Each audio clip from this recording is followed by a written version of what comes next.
Okay, good evening, everyone. Welcome to the Select Board meeting, February 4th. We're going to begin with a Pledge of Allegiance.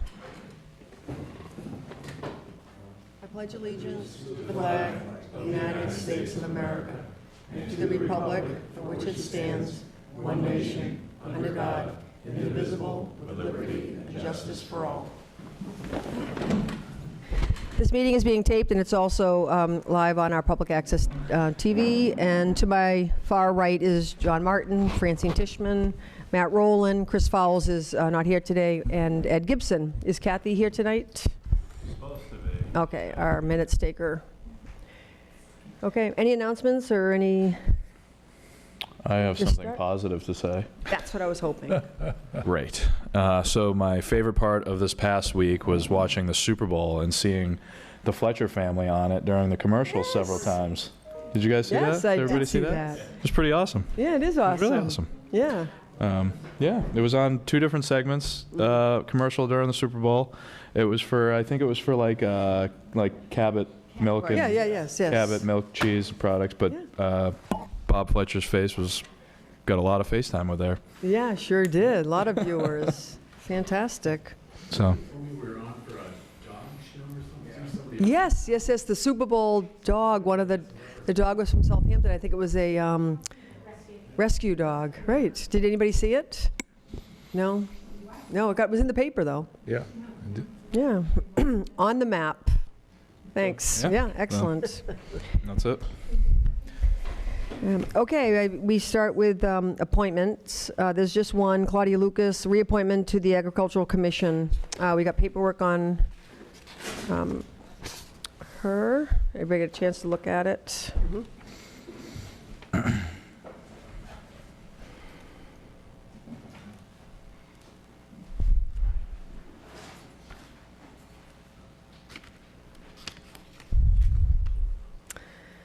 I do not believe she is here. He is not. Okay. I know that she's been very much involved with agriculture for a while in town. And again, this is a reappointment, so any questions, or would anybody like to make a I motion? move to appoint Claudia Lucas to the Agricultural Commission, reappointment term to expire June 30th, 2022. Second. Oop, sorry. Who's seconding? Give it to John. Okay. Second by John. Ed? And discussion? Okay, all those in favor? Aye. There are no hearings, and we do have two presentations, but before we do, and so that our town clerk, Lucy, could not be here all night, I will request that we move an agenda item, the signature of the special state primary election warrant and the state special election warrant. And she also has one for the presidential election warrant, because they wouldn't allow them to combine that and the special state for Senator Hummerson's seat. Okay, everyone hear that? Okay. Sure. Okay. These are just the warrants. Lucy don't have, but these are just the warrants for the presidential primary and the March 3rd Senator Hummerson's seat primary, and then the election on March 31st. So that's why there's three. There are three of them. What do you want me to start with? Probably with Matt. Thank you. Do we need a motion to approve those, or just signature? Ed? No, we need to approve them. Okay.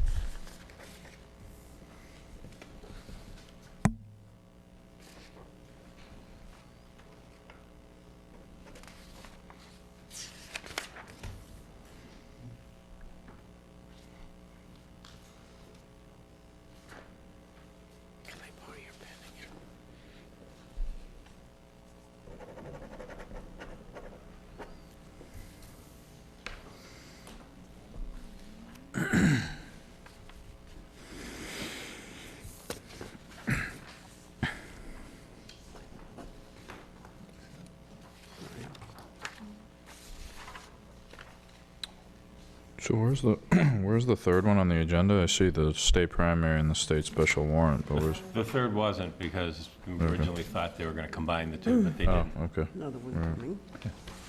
So would somebody like to make a motion to approve the special state primary election warrant, the presidential primary election warrant, and the state special election warrant? So moved. Second. Any discussion? No. All in favor? Aye. Aye.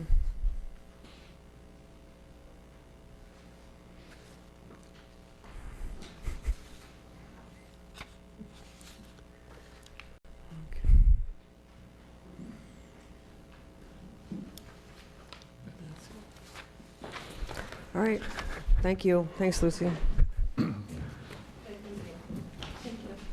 Thanks, Lucy. Thanks, Lucy. There are no hearings, so that brings us to the presentations. First is Art Lawrence from PQB, Classification and Compensation Plan, Non-Union Employees. Now, do you have a PowerPoint, or are we reviewing it from our I documents? think that would be the easiest to the From our documents. documents? Good evening, Art Lawrence, 113 Crooked Ledge Road. I'm also chair of the Personnel Board, better known as the Personnel Policies and Procedures Board. If that's all right, Renia, can we just go through, and I can give a summary of each page, and we should be able to move this along pretty quickly. Is that all right? Matt, feel free to add anything. This report comes out of some work, actually a community compact grant that we received back in 2017. Actually, it was 3 grants. One was to look at town government, the second grant was to look at the fire department, and the third grant was to do job descriptions and classifications and basically compensation. We hired a company, Jacobs Consulting, Don Jacobs from Holden, Mass., who met with a number of people. And if you go to page 4, oh, and before I go there, I just want to mention, this has been on our agenda for at least a couple of years. It is part of the rules and regulations. This is what we should be doing, recommending classification and compensation. And I want to point out, and if you look back, I think it's page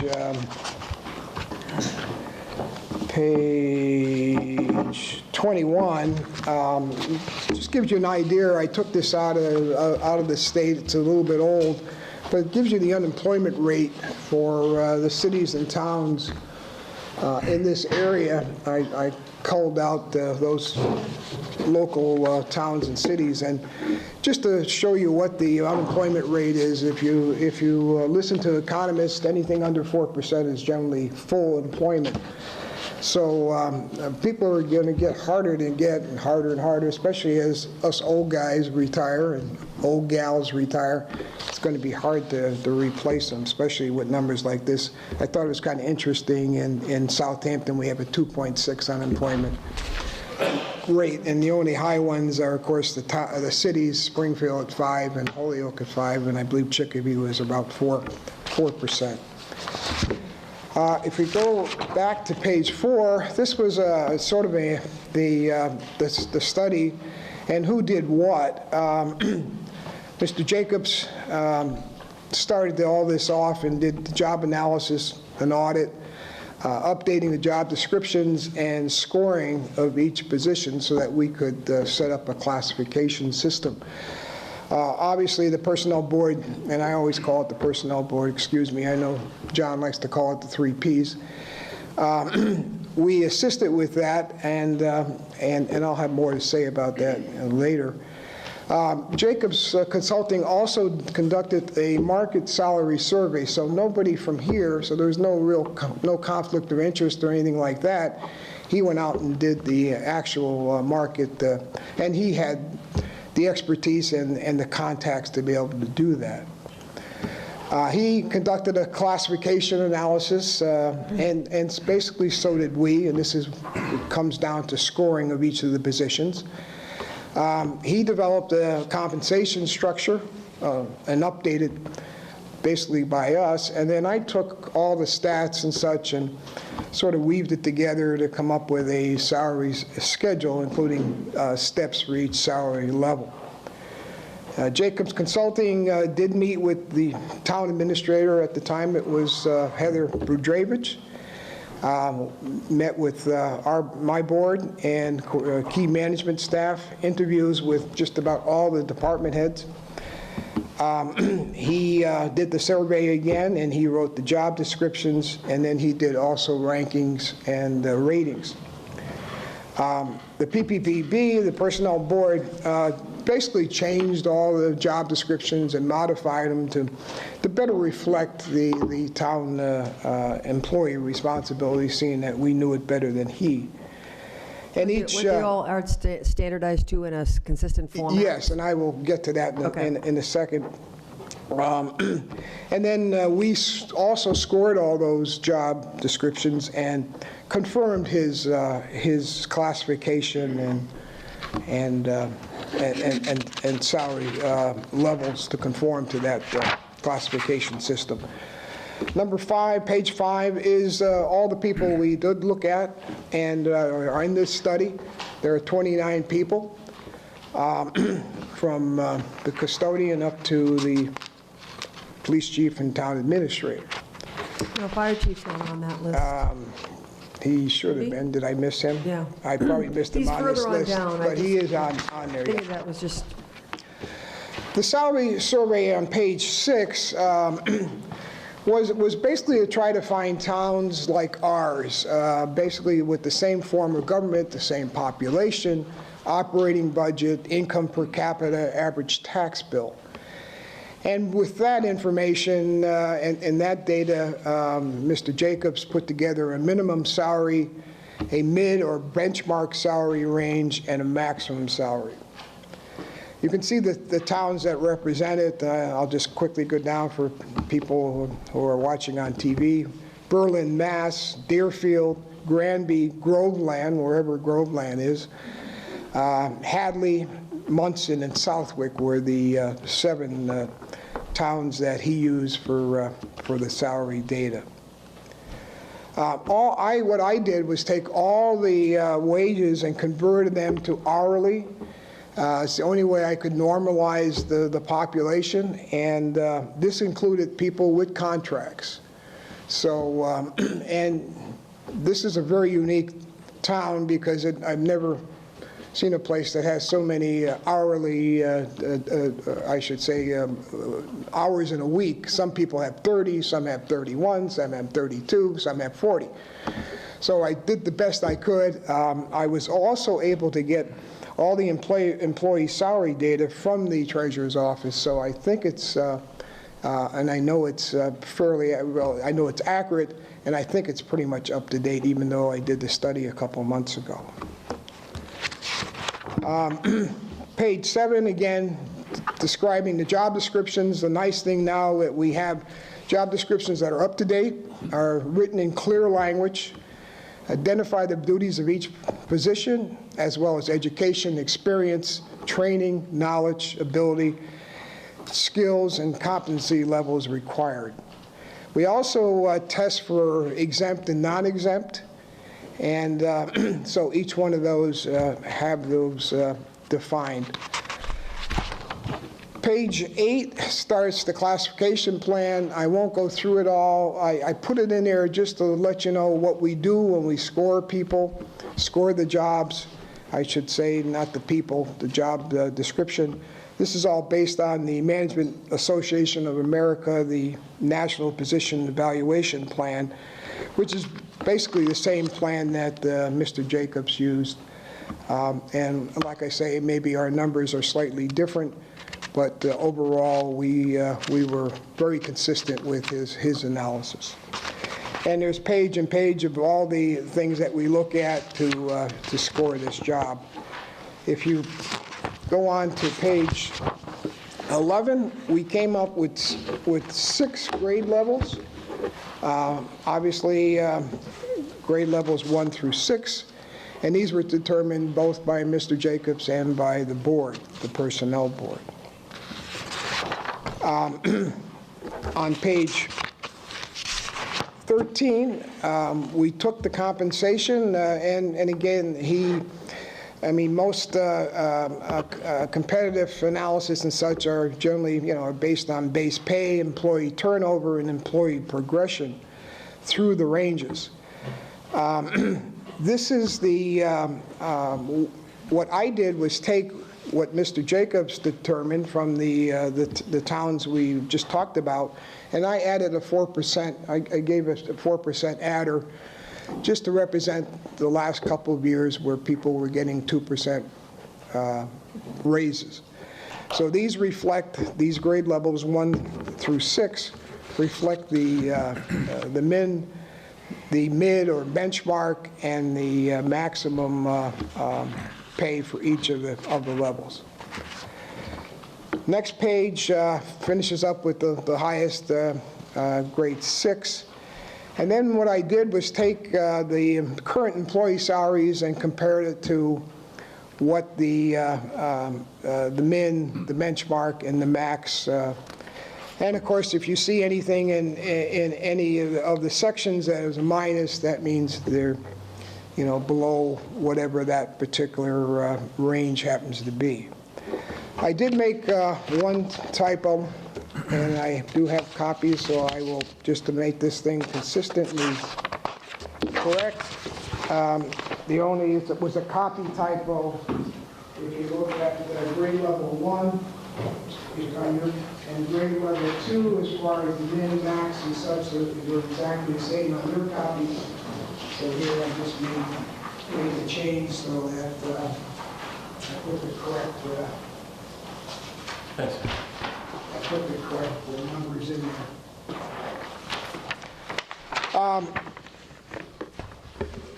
Not much to say. You can read this. I'm lucky. I have a color printer at home, so they look pretty up here.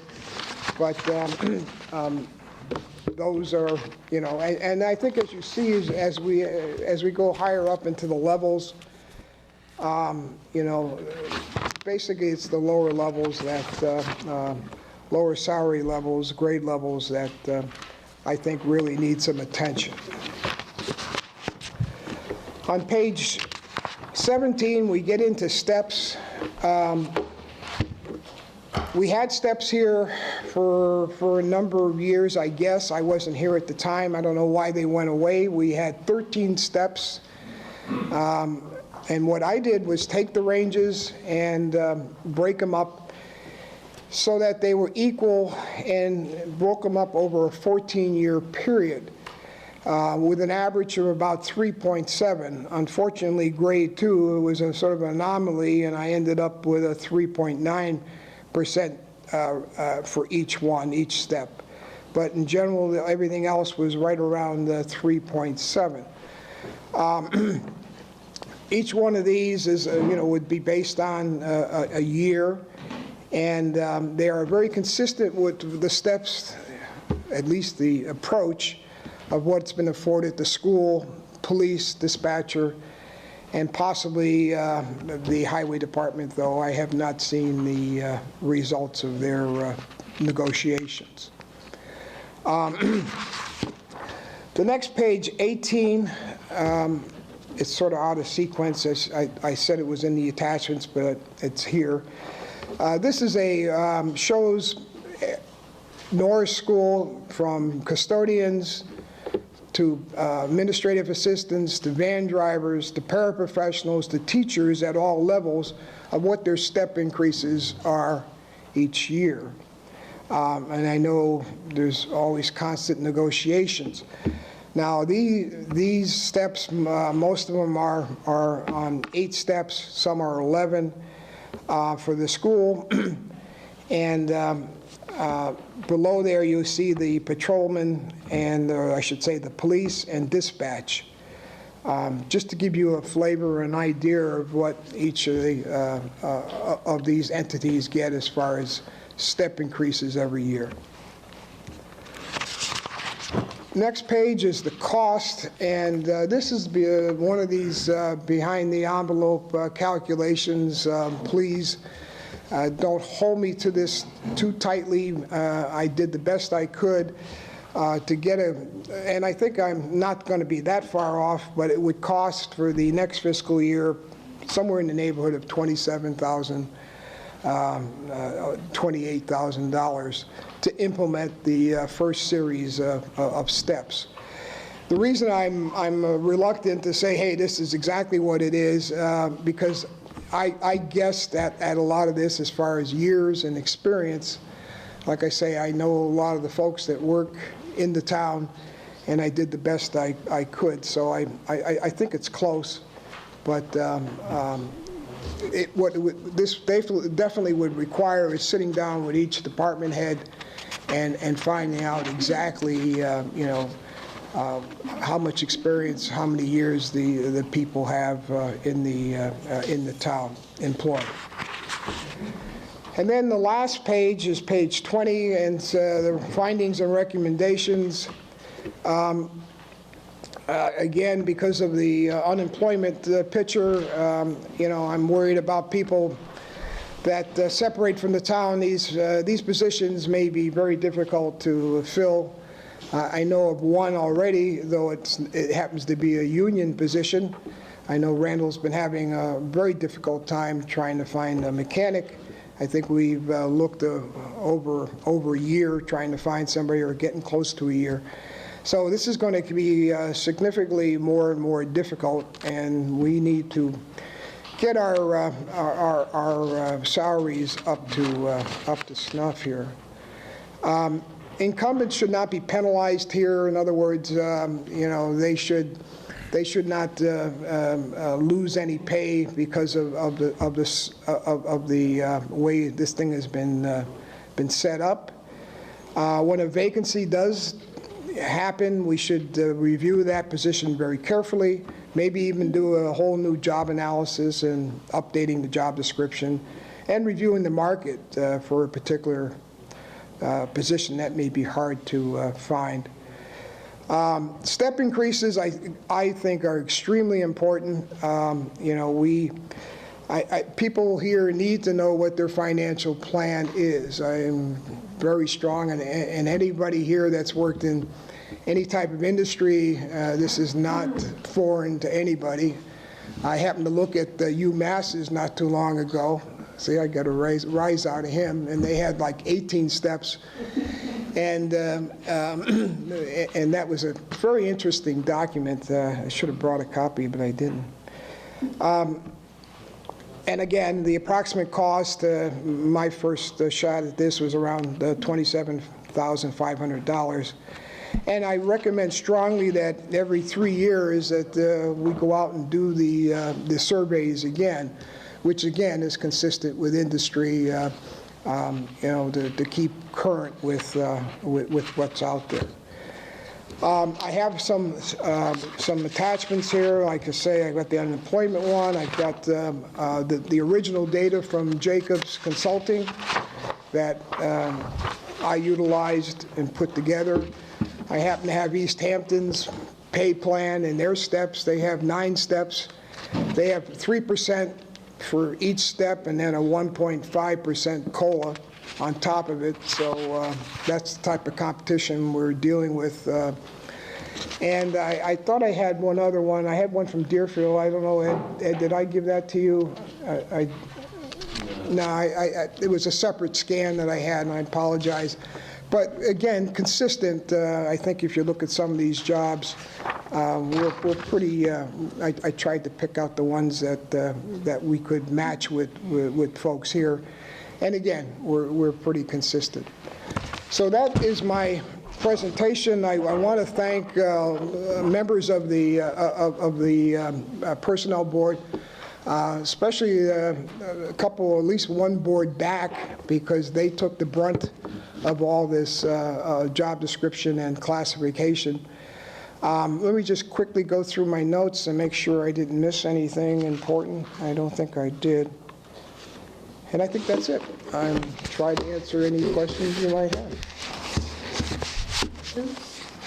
No, other than it's very comprehensive, so I think it's a great start, and I agree with you. I think we should have steps in there for the people so they know what they're where they're going in the future. And I know you mentioned in UMass, that was always a good goal that somebody had based on a satisfactory evaluation. Exactly. Yeah, so I think it's great. Yes, Francie? Yeah, something I'd like to have considered if you sit down every 3 years and with department heads, do you talk about restructuring departments and how we might achieve more efficiencies? I'm just suggesting that that be part of that conversation. Yeah, that should be too, yeah, I agree. Okay. Yeah, definitely. And then the other thing is, there are a couple discrepancies in current salaries, the ones, that start on page 14 versus the ones, I guess, on page 19. Not all of them, the ones I picked up, I can tell you later. I didn't know if they were for a reason. I'm sorry, I don't, Discrepancies in current salaries from some of the ones listed in the section that begins on page 14 Yeah. versus the one that's in the cost section, which begins on page 19. yeah, There are like 4 or 5 salaries that are not consistent. Yeah, the same between position the listed, two. but different, 14, are you different looking at the new current page salary. 14 he gave us? okay. Well, Because he gave us a new there's page. like one on, I think there's one in grade 3. 15. No, I'm looking at people at grade level 5, 5, so that's not on page 14. okay, give me example. COA director, town accountant, treasurer collector, and town clerk. Okay, so you're saying my current is wrong? I'm saying that There's a they don't discrepancy agree. between There's a that. what you have for their salary on Oh, page okay. 15 Maybe- does not line up Okay. with the salary you All right. show on. And so I'm Understood. asking which one is correct. I would say certainly the one on the salary, this one would be Okay. correct. Yeah, because then the recommendations about proposals would have to change, because Yeah. if the current information isn't correct, then the proposed change would have to correct. Yeah, those are all actually fairly significantly Yeah. enough. From current. You see that, Ed, if you're, or Yeah, I if see you're it. comparing Yeah. 15 to 19, Yep. 5. 24/7, 34.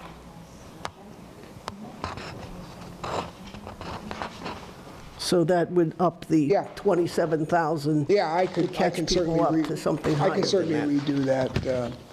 Yeah, I don't know how I got off mark on that one, but yeah, I can definitely. What other questions does anybody have? I'm just really impressed with the amount of work that you put into this, Art. Well, I love doing the work. I just hope something comes out of it. That's, I mean, there's nobody representing these folks. They don't have negotiators. They don't have, like all the unions have. So that's worth doing the work, I think, so. Yeah, it's very detailed. Nice job. Thank you. All right, I have a question. Yep. So how often did you have to take what was a salary and pare it down to an hourly rate for your analysis?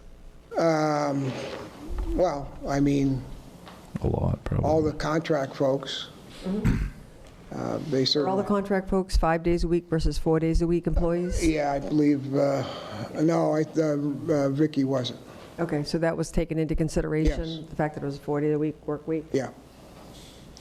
So, Or all the- somebody's going to have to check all of this, obviously, but right, all the rest were 40. I think Vicky was the only one at 30, 31 or 32, yeah.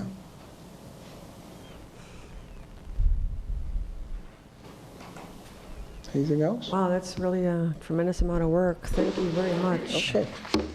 Thank you for listening. Thank you, Art. thank you. Thank you.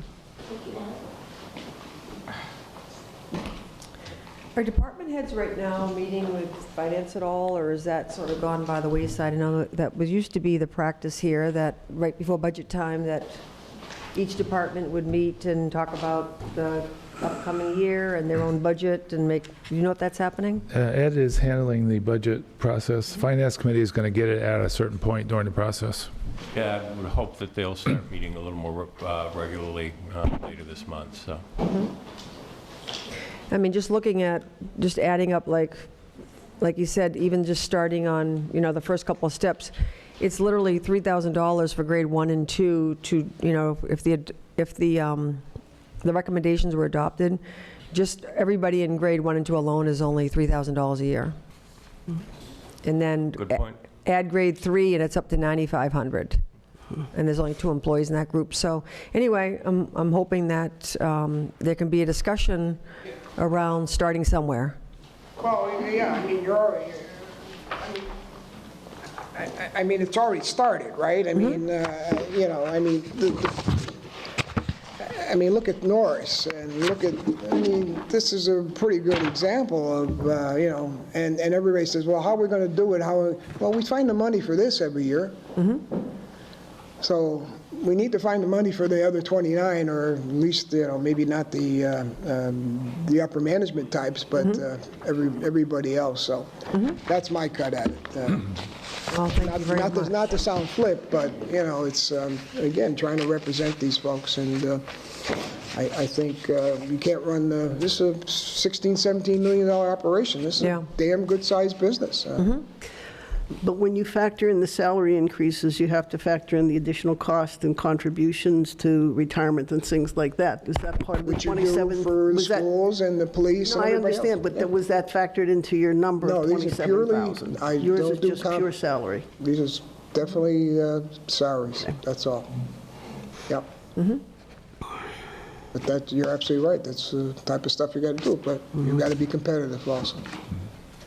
Well, I definitely think it's worth engaging with the department heads with the budget discussions, Ed, and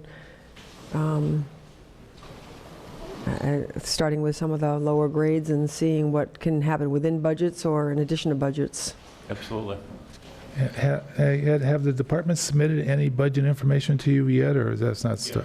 Yes. Okay, so they may have salary lines already in there, and, Well, except their direction was to pretty much, other than the contractual union ones, to leave the salaries where they were, as the select board and the finance committee would fill in the COLAs. okay.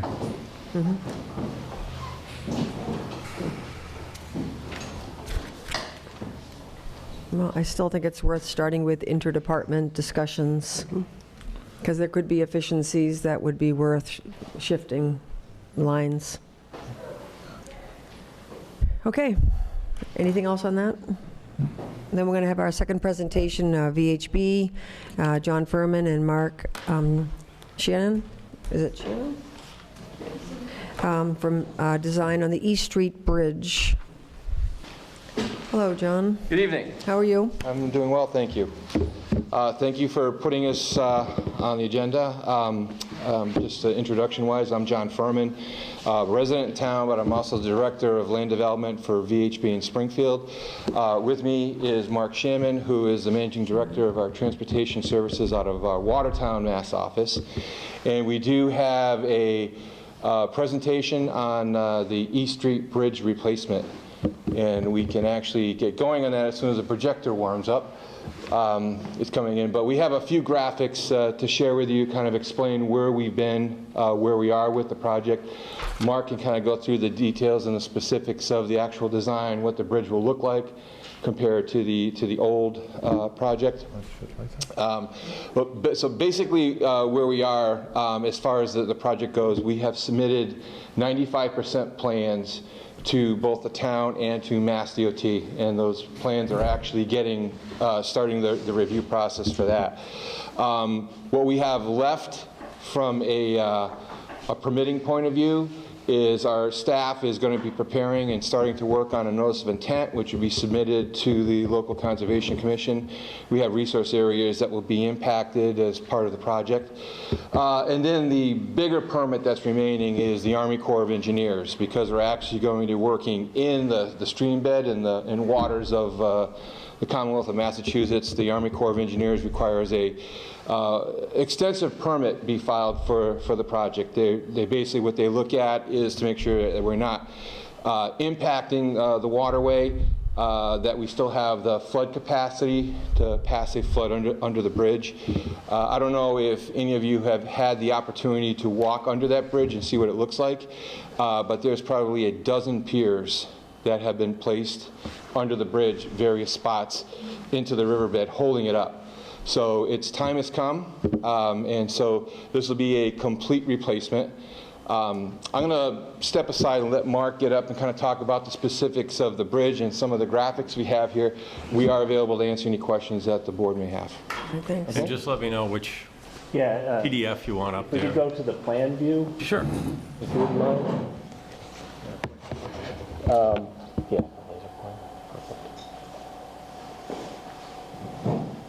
Thank you.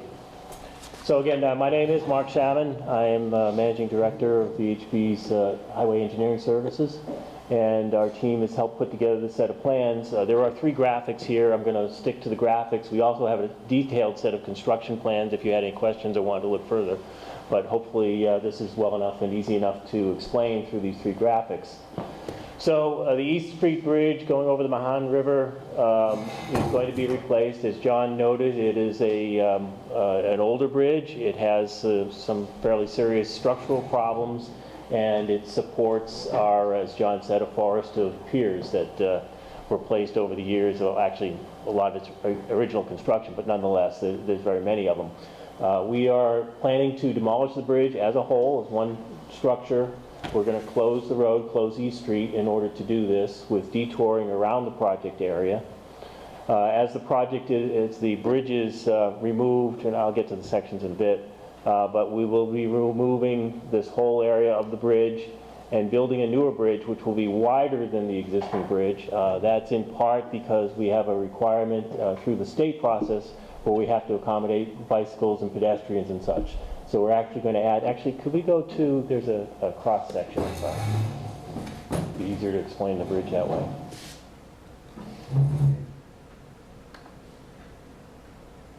That was section first, yeah. So this is a cross section of the proposed bridge, and as I started to mention, we do have a shared use path on the outside, which will make the new bridge wider than the existing bridge. The existing bridge is basically the same width as the roadway here, 11-foot lanes. We're adding a little bit more shoulder than is on the road today, but we've got to provide that shoulder for drainage off the edge of the bridge. So there's going to be a little bit of shoulder. There'll be 2 lanes, one in each direction, and there's shared use path on the south side. The bridge will be a concrete deck bridge with steel girders, and Ed, if we can go to the elevation. There won't be any piers, right? Full spanning. That's what this will show you. So again, yes, there'll be no piers in the water. We're going to go the full clear distance across the waterway. There'll be some piles that are necessary for our integral abutments, but this allows, again, this construction to happen fairly quickly without having to put any piers in the water. So we demolish, we get in, we'll drive our piles, or the contractor will drive the piles, they'll build their integral abutments, and they'll be able to set their beams pretty quickly. So we're hoping with this kind of construction, minimizing the number of elements that need to be built, this can be built faster than a more traditional bridge that might have a middle pier or something else. This also helps to open up the waterway a little bit, not that there's a big flooding risk here. The hydraulic opening is actually pretty reasonable for a bridge of this type or a bridge location. But again, by opening it up, it does allow for the water to get through here without really any obstruction, anything to slow down the water, except for the riprap slopes that we'll be putting to protect the abutments and the short areas under each side of the bridge. The bridge, again, it will be a longer bridge, 93 feet across from abutment to abutment.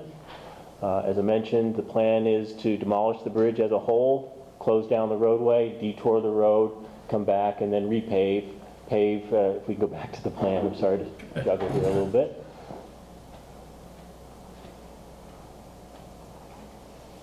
So again, our bridge limits here and here, we will try to marry in the pavement, partly to pick up a little bit of the widening that's happening with the bridge, but also just to provide a smooth transition profile-wise into the bridge area on both sides. We'll pave a little bit up Strong Road and a little bit further down East Street from the end of the bridge. So that's the basics of the bridge itself. I don't know if you've got any questions at this point. I'm happy to try to answer those. Is it safe to assume that the bridge is going to be wide enough so that when we widen the road, everything will flow? Yes, so we did look at the older 25% design plans that were done several years ago, and we've actually tried to marry this up, so yes, it'll work. So we're not going to have to narrow it down, the road narrow it down to get over the bridge, it'll be straight over? Correct. Okay. Yep. Is that guardrail heading up to Strong Road, is that wrap right around into the next street? Just thinking in terms of a future sidewalk, I think the plan was at some point to connect up to Labrie Fields there. So, I mean, we can always pull the guardrail back if that's a concern. It's not an issue. It does show it going up right against the edge of the roadway, but pulling it back is not an issue. Have to do that.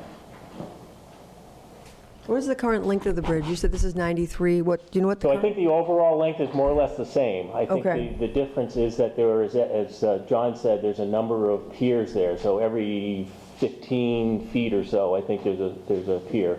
Okay. The bridge is a lot thinner because of all those piers. We're going a lot deeper. But again, you don't have a hydraulic opening problem, so going a little bit deeper with that structure is not an issue. The red line on the bridge is actually the width of the existing bridge. That you Oh, kind of okay. show the comparison of the two. Sorry, this line. Oh, okay. And that line there. So So you see we're a little bit wider on this outside here, plus, as I said, Plus the the shared use sidewalk. path, yeah. Right. Is there an estimated time to complete the project? So that's a good question. It really depends somewhat on the contractor and how quickly you get started. We think that this work can be done in the period of 6 months. Whether the contractor actually gets it done in 6 months is another question. We might need to talk about what kind of controls we want to put that on the contract in terms of requiring them to finish by a certain date or do this work during a certain period of time. If there's a concern about traffic here during the summer or during the winter, whether you'd rather do it one season or another, we can try to work around those through contract clauses. Is that how long you anticipate the bridge being closed? 6 months? Something like that, yes. And then when are you going to be shutting down right at Strong Road, the corner there, or Yeah, so the road will be open to Strong will be open to residents? to residents, and for most of the construction, you'll be able to go around East Street as well. This is really showing pavement limits. Right. The pavement work is done over a limited period of time. The barricades for the road will be here and somewhere up here, so that residents can get to where they need to, Okay. either through Strong Road or coming down East Street. Yeah, I live on the Strong, so I'm like. Yep. Other comments, questions, concerns? And the full plans and the booklets are down by John, if anybody wants to flip through the complete plan. So as a bridge replacement program, it does have to go through Mass DOT. It has been submitted to Mass DOT a week or two ago. Their review process is, at least by the book, 30 days. Sometimes it takes a little bit longer than that, but once we get their comments back, we'll incorporate any issues they have and return the plans for, basically for bidding.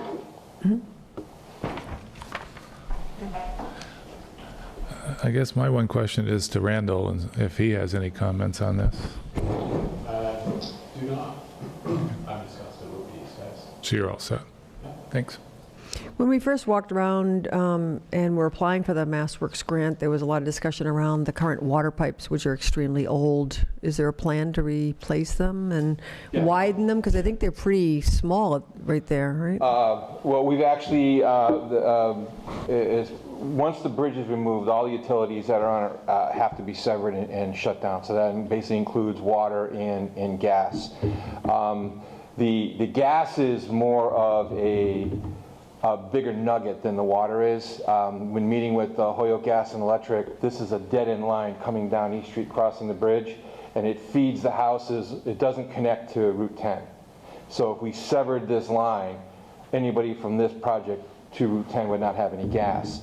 They had plans 2 years ago to install a loop down Route 10 to basically create a loop, but that has since Right. not moved anywhere. Had a moratorium on new. Right. So when we met with the gas company, we carried a fairly decent budget for the gas works. And what they're telling us now, that instead of supporting the gas main on the bridge, as originally had planned, they're looking at directional drilling the gas main under the river. Right. So it'll just be completely taken off the bridge, and we won't have to deal with it at all. From the water perspective, that's fairly easy. We're just going to sever it and then get the bridge up and then put the water line back in. We'll work with the water superintendent, but as far as the size goes, I think we're carrying the same size, which I think is an 8-inch in that, 8 or a 10. Oh, I thought it was smaller than that. Yeah. Remember, Ed? No? No, Okay. it is a decent size that's there, Okay. but it's old, so it's a good very time to old. replace it. Yeah, there's no Yeah. you know, a disagreement that it's an older main. So it's a different main when it becomes suspended. Instead of just being the plastic, it becomes usually a ductile iron. It's insulated so it doesn't freeze. So it's, once it gets off into earth again on either side, it transitions back into the main that is already there. So will people be without water for an extended period? No, the good thing about water is that you have mains that can backfeed. So basically we'll be shutting the closest valves, or if there's no valves, we'll be adding valves, shutting them, and then taking the piece off in between it. So water will come this way, water will come this way. Then when we put the bridge back together, the loop will be completed again. So we're in a great spot as far as water goes, but the gas is a little bit of a Gas sticking could be a point. problem. Can I ask, what will the weight limit be on the bridge? Is it, has it been? So it's not weight limited. Okay. So, any sort of over-the-road truck will be able to use it without a limitation. Will our fire trucks be able to go? Yes, Okay, absolutely. Absolutely. that'd be the key one. Yep, absolutely. Any other questions? No. No? Well, thank you all for your time. Yeah, Mark thank and you very I much for coming out. Letting us present here. Thank you very much, John and Mark. Appreciate it. So in conjunction with that, we have an agenda item to talk about the East Street Bridge Mass Works update. Is there anything additional, Ed? No, it was all incorporated Yeah, into okay. into that. So it was already submitted, and we're just waiting for the approval of Mass Works? That's the next thing? Yes. Well, actually, the Mass Works we have gotten the approval back for, so that we're just in the process of Mass DOT. Mass DOT, Right, correct? that's what I actually meant. Okay, Select Board reports, anybody would like to start? Okay, Want me to start? Or you want to start? you go. and I'll- Anybody? Yep. Okay, let's go. We had a Norris teachers negotiating meeting scheduled for today, but it was canceled last minute this afternoon because some folks can't make it. Next one's on February 24th. Public Safety Complex Committee is meeting tomorrow, 7 o'clock. It's going to be here. We're going to be looking at some land, considering some land. One of the sites is on the corner of Valley Road and Route 10. We're going to be looking at some other sites, so if anybody interested and wants to have some input, it's going to be here upstairs tomorrow, 7 o'clock. Planning Board, there wasn't any since the last meeting we had, but there is another one tomorrow at 7 o'clock here, so the Public Safety and Planning are going to be at the same time in the same building. Finance Committee, we had a meeting on the 27th. And we went over the basic stuff. We had all the PCFs that we went through. We reviewed revenue and expenses, and those were all in line. We went through the special town meeting warrant, and the Finance Committee put their approval on various ones. So at town meeting, it'll show which ones the Finance Committee approved. Next meeting's February 11th, 6:30, before the special town meeting over at the Norris School. The Greenway Committee, Ed, you were going to schedule something with Paul Fergal? Yeah, I had reached out, and I haven't heard anything back from him. Okay, well, maybe I'll give him a reach out too and see if we can get this going. Rini, you want me to go on the building commissioner at this point? Sure, I think so, unless, yeah, Okay, I think it's worth mentioning, sure. Okay, so we want to look at talking to the town of Westhampton with the possibility of looking at sharing the building department, building commissioner. So I reached out to Cheryl Provost, who's the town administrator, last week, and she brought it up at the Westhampton Selectboard today's Tuesday, last night, and they approved speaking with us, at least starting the process of looking at sharing the building commission. So Phil Dowling contacted me today, and I want to just get an okay with you folks to sit down with Phil and whoever else wants to sit down to start the process, because we don't want to lose our current building commissioner. And if we do, we're going to have, I think, a big issue with the way it's tough to get a building commissioner now out there. So I want to start that process. And it happens to be Phil Dowling is somebody I've known for about 20 years, just happened to be. So I think he's a good guy to work with. So if you're okay, and if anybody else wants to join, I'd like to be able to sit down and at least start the process and bring it back to the board. And Yeah, so just to be clear, he does work for Westhampton as well, Really? but it's basically to formalize the agreement so that there's a shared building inspector position, which would be more security for him, and also a appeal to actually stay as our building commissioner. yeah, I mean, Tom loves being here. He loves being in Westhampton, but it's just a difficult position being split two ways without. So we're hoping to formalize an agreement to keep them in both places. And that's what we would be starting the process of. So does anybody have an issue with me starting that process? And if anybody else would like to be involved, I think it'd be good to have Tom. a motion, actually, just to authorize him Okay. to. All right, I move to approve John as the liaison with Westhampton in developing a shared building commissioner position description. Yeah. Any further discussion? All in favor? Aye. Aye. Okay. And I'll join in with you on that, Jen. Okay, so I'll let you know the times? Sure, please. Oh, okay. That it? Yep, thank you. Okay, the Master Plan Implementation Committee will be holding a joint meeting with the Planning and Select Boards on February 25th to discuss the priorities and strategies for two sections of the existing master plan, that's housing and economic development. The Bylaws Committee, Sorry, would you pardon? just repeat that again? Master Plan Yep. Committee will meet with Planning and the Select Board on February 25th. Okay, thanks. To discuss the priorities Okay, for sorry, those I was two just sections, distracted, housing thanks. and Mhm. economic development. Okay, the Bylaws Committee, there you'll see at next week's special town meeting that 4 revised articles are on the warrant. They are for town meeting, town administrator, town clerk, and treasurer collector. We are waiting feedback from the attorney who has another 8 articles that were submitted for legal review, but we have not heard back yet. I just want to bring everybody up to date. The committee has completed its work on approximately 42 of the 50 bylaw articles, most of which are in the process of being finalized with individual boards, committees, commissions, and departments, just making sure that we're all on the same page. That's a process in and of itself. A lot of people involved. It does take a village, so that's why it's taking so long. Most recently, Hampshire Regional High School school committee meeting met last night.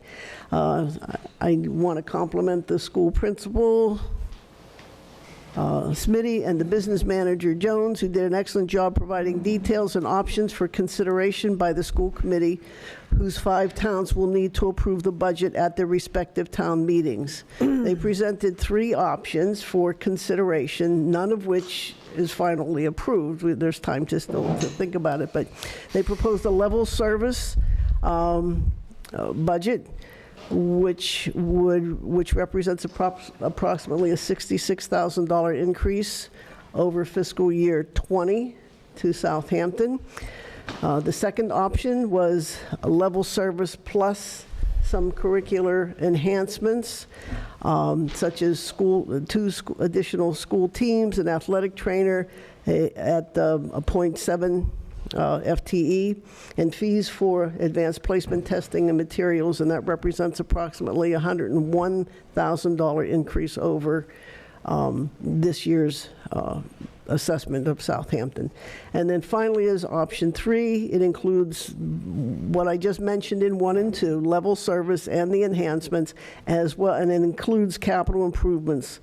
And that would increase Southampton's share by approximately $280,000. This is being supplemented, this includes a supplement by the regional school district from its excess and deficiency fund. So at last night's meeting, just so you know, the school committee voted to consider, to go with, and this is not a final vote, but a preliminary approval of option 2, which was the level service plus the enhancements. And as I mentioned, that's an additional $101,000 to Southampton. They've been creative in helping to develop ways in which each of the towns might address this capital budget, and that's individual town decisions. I believe it could either be part of the regular budget, no, not part of the regular budget, debt exclusion or outright borrowing, if whatever each town would choose which mechanism works best for them. So that brings us up to date on the budget for the school. Just so you know, the school committee will vote finally on this budget at its next meeting on March 2nd, and then it goes forward to each of the 5 towns at their annual town meetings for approval. The committee also approved an esports team, which is an electronic gaming team for, I guess, non-athletes, I don't know. But anyway, I don't want to say it that way. But everybody is into gaming, I'm sorry. And, but the interesting thing is that the committee approved 2 games initially, and then on a game-by-game basis, they will approve whatever games they use in their competitive matches. And then finally, the committee approved already the 2020-21 school calendar. So that's it for the high school. Did I miss anything? No more. Okay, I guess, yeah. No, I don't have to. No, I mean, if I didn't miss any, I missed something. Okay. Thank you. Sorry about that. Margaret Larson, 9 David, Hampshire Regional School Committee. So the budget that we preliminarily approved cannot go up, it can only go down. And it represents what we are, kind of where we are currently at with the negotiating process with the teachers. We believe we've finalized something as of today, but that will be announced later. But that budget would only go down. It cannot go up from there. And it represents 1.96% increase. The 101,000 is less than 2%? Yes, it's less than 2%. It's 1.96. Wow. Excellent job. Yeah, excellent job. Yeah. So, and that includes, so there's something that was personally important to me in there, is in the past we've had all of our textbooks as part of our capital plan. So when we purchased textbooks, we had it in our capital plan. I felt very strongly that that needed to be part of our operating budget because that is running a school. So we included that in the budget as opposed to being in the capital plan. Even with that, we still are coming down. Some of the other towns are seeing a negative increase because the budget is coming in lower. Westhampton is seeing a 7% increase, so for them it's a little bit harder. But we have decided that it would be better to split out the capital items from the operating budget. Is that a big reason why it's less than 2%? Is because these capital items would have traditionally been in the operating budget? So we've always had some capital items in the operating budget. Generally not a lot. We're usually able to handle those through E&D. Because the sum is so large this year, $422,000, we're using some money for that, so $322,000. So you're using 322 of the E&D? We are using $100,000 of E&D to put toward that. We're also using $50,000 of E&D to balance our budget. And what's left then? What are you leaving in E&D then? Well, we don't know. I mean, whatever it ends up with. I mean, Right. we But I mean, if usually this end is up we approved- usually end up with between 300 and 400,000 E&D ish. But again, we don't know because there might be an out of district placement or something Where's the that takes benchmark that. where that money has to go back to the town? What's the cutoff point? Or am I thinking of the other Is it fund? 5%? It's 5%. 5% of the If budget? it's anything above 5%, yes. Okay. And we've What's actually that never dollar reached amount that. this year, do you know? What's 5% of the total Well, operating our budget? budget's about 16 million, so 5%, what is that? 800,000. 800,000, we have never gotten to that amount. Okay. Yeah. So the amount in the capital that we are proposing to the towns, it's a total of 322,000. 252,000 of that is for building maintenance, and that is our HVAC system. There's a tank that needs to be replaced. There's something else there that I'm not recalling. A chemical tank. Yeah, there's a couple of items that if we don't do them now, it will likely be more expensive in the future. And then there's $70,000 for grounds maintenance because our playing fields are very soggy.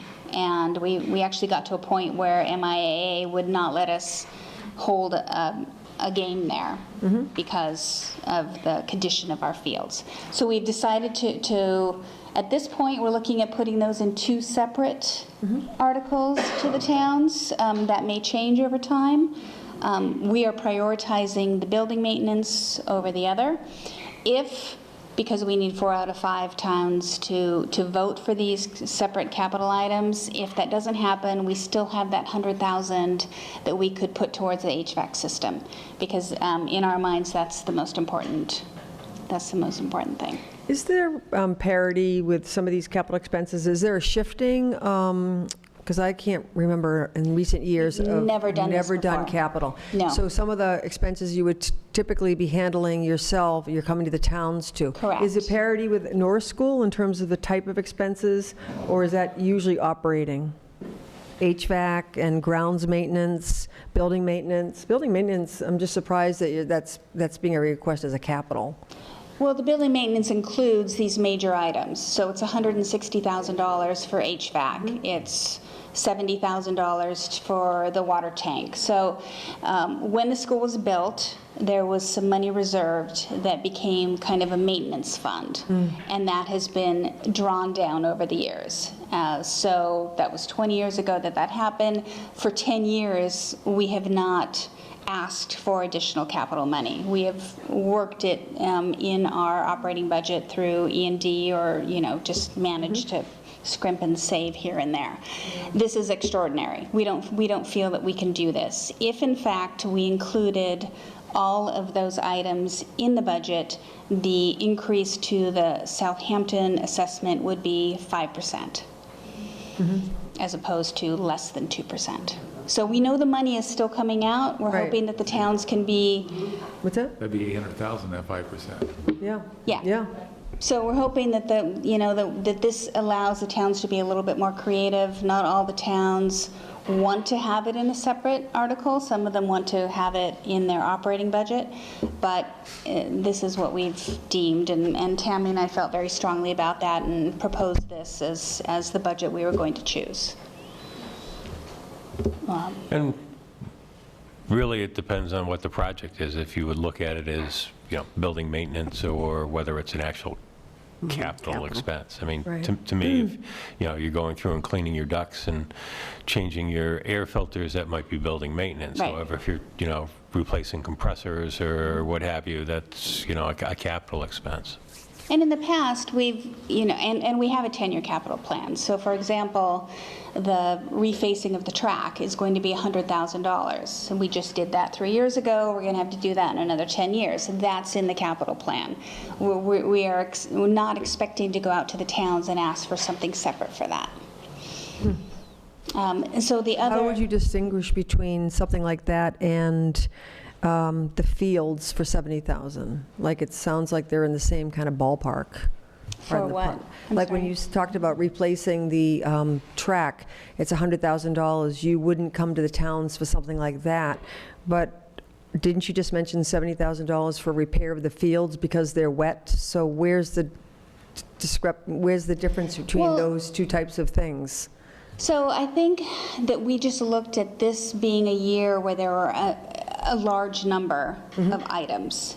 And that's partially why we're separating them out as capital items. If the 70,000 doesn't get approved by the various towns, we may or may not be able to accommodate that, but we can try to accommodate that, through the regular budget. But we've stripped out every other capital item from the budget this year in order to do this special funding. We think this is an extraordinary year, and this is the way we need to handle it.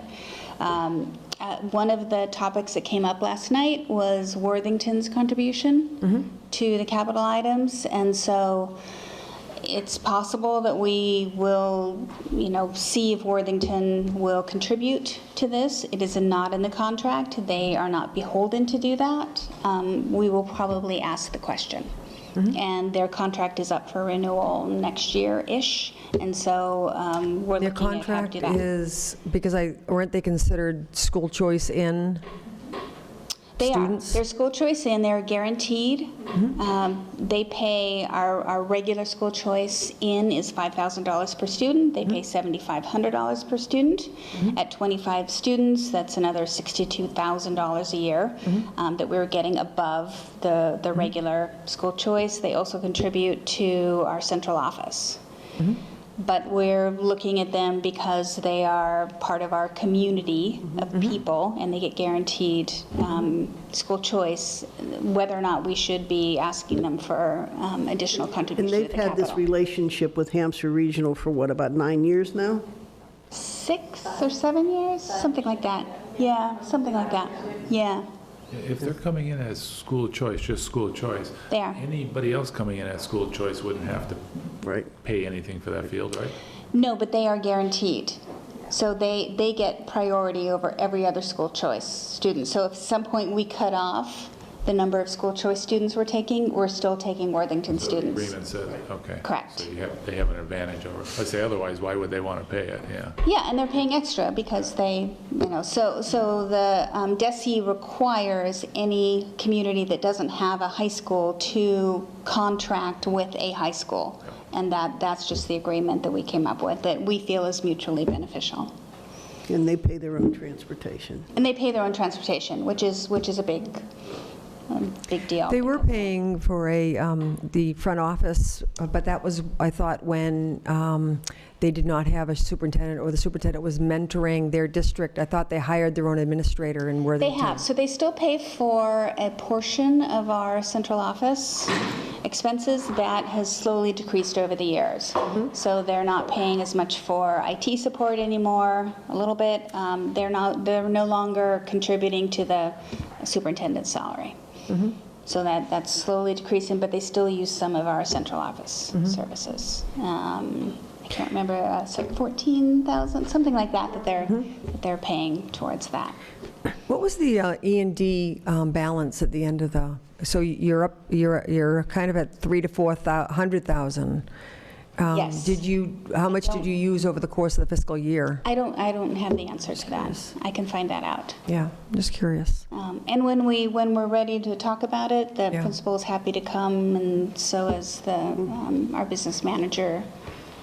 Yeah, I have this preliminary information that you can look at now, or you can wait until the school committee votes its budget. Yeah. And then get I would the just like to see detail the then. list of the capital Yeah. items, because, I mean, I do think that it sounds like you're keeping the, increases less than 2%, which is great, but there's definitely a shifting. I mean, ordinarily, those We're capital... shifting the money, right. The capital Right.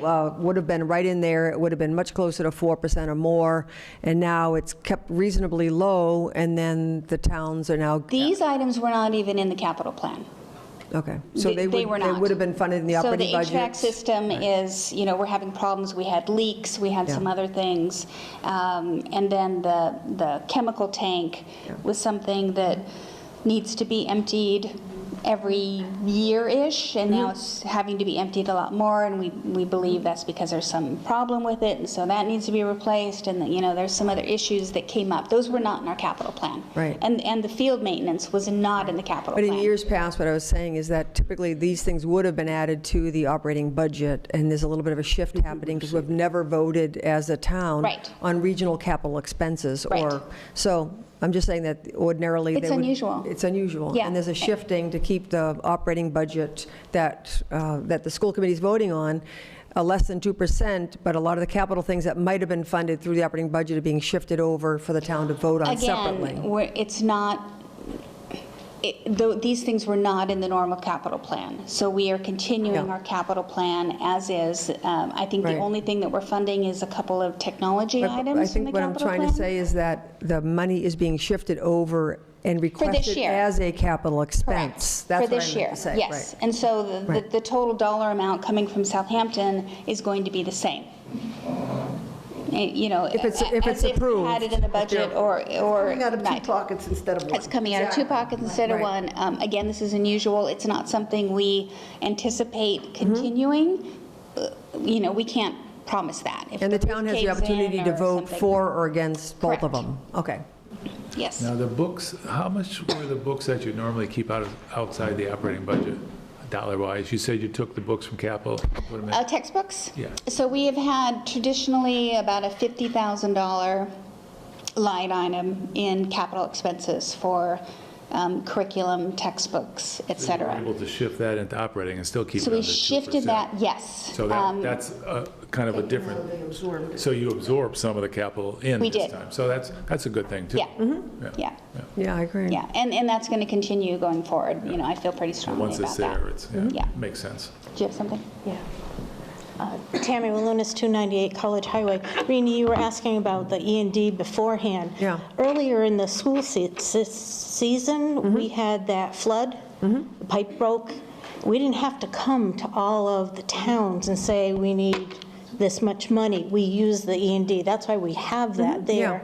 So that's why we're not quite sure what is left in there, but we do know there's some in there that we can use towards these other things if they I'm don't. just curious, because there was a lot of focus on two funds, and there was a lot of concern around the high balance in two of the funds from last year. And I was just curious as to, I hear that it's now 300 to 400,000, and I'm just curious to what were the expenses that were drawn out of that fund over the course of the year, both funds for that matter, because I think. Principal right now. Perfect, perfect. Thank you. Any other questions on Hampshire Regionals? Well, Thank you both, by the way. Let me just mention, I think one of the clarifications has been, the category has been changed from unencumbered to encumbered, which communicates that the money is obligated as opposed to looking as if it was not obligated. Right, Because that's that was how huge. it was categorized in the past, which now, with this correction, you understand that it isn't free money. Right. It's already been, That was not how it was Allocated. characterized in the past. yeah, that was also, thank you for clarifying that. Do Yes. you have any other reports? I'm done. Okay, thanks. Matt, you have anything? Capital Committee met, and we are reviewing the capital requests from each of the departments, categorizing them and prioritizing them, and also organizing them, frankly. So, and we're meeting with each of the department heads to help us do that and to give us explanations and background information and pictures. Our next upcoming meeting is February 20th to continue that work. PPPB, we obviously have been reviewing Art's presentation that he presented earlier today, and we're reviewing the process surrounding PRFs and PCFs, the form and efficiencies, and trying to make some changes there to help department heads hire people more efficiently. And then with school committee met, I think they might have met prior to our last meeting. We haven't met since, but just a couple updates there with regard to their budget. They're looking at a reading program and a math interventionist for this year.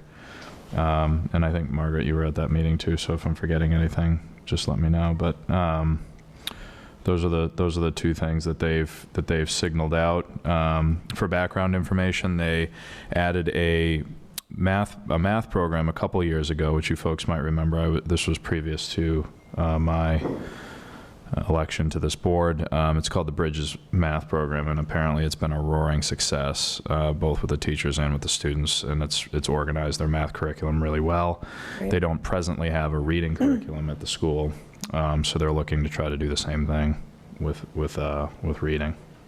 What about the new program that they started last year? Has been any outcomes from that? So we asked about that, and I think we're going to get some updates on the next meeting, but the sense that the feedback that we've gotten has been great. I mean, it takes a while to get that program up and running, but the feedback that we've gotten out of it it's been successful, and it's been well received, and it's doing what we're hoping that it does.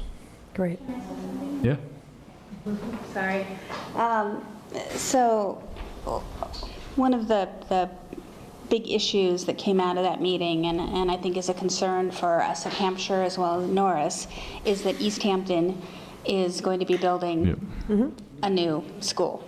And I'm personally concerned about supporting Norris enough so that we can forestall any choice out into Easthampton, and also continue to attract the people from Holyoke and Easthampton that we do that might ordinarily have gone there.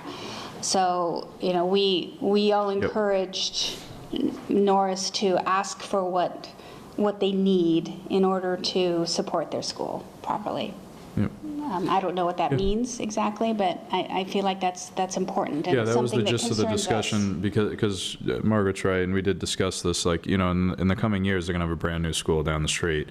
And right now, Southampton benefits from being a net receiver of school choice. Right. And generally speaking, we don't export students. Like, the students that are in this town want to go to Norris and see that the education is valuable there and good there in relation to the surrounding towns.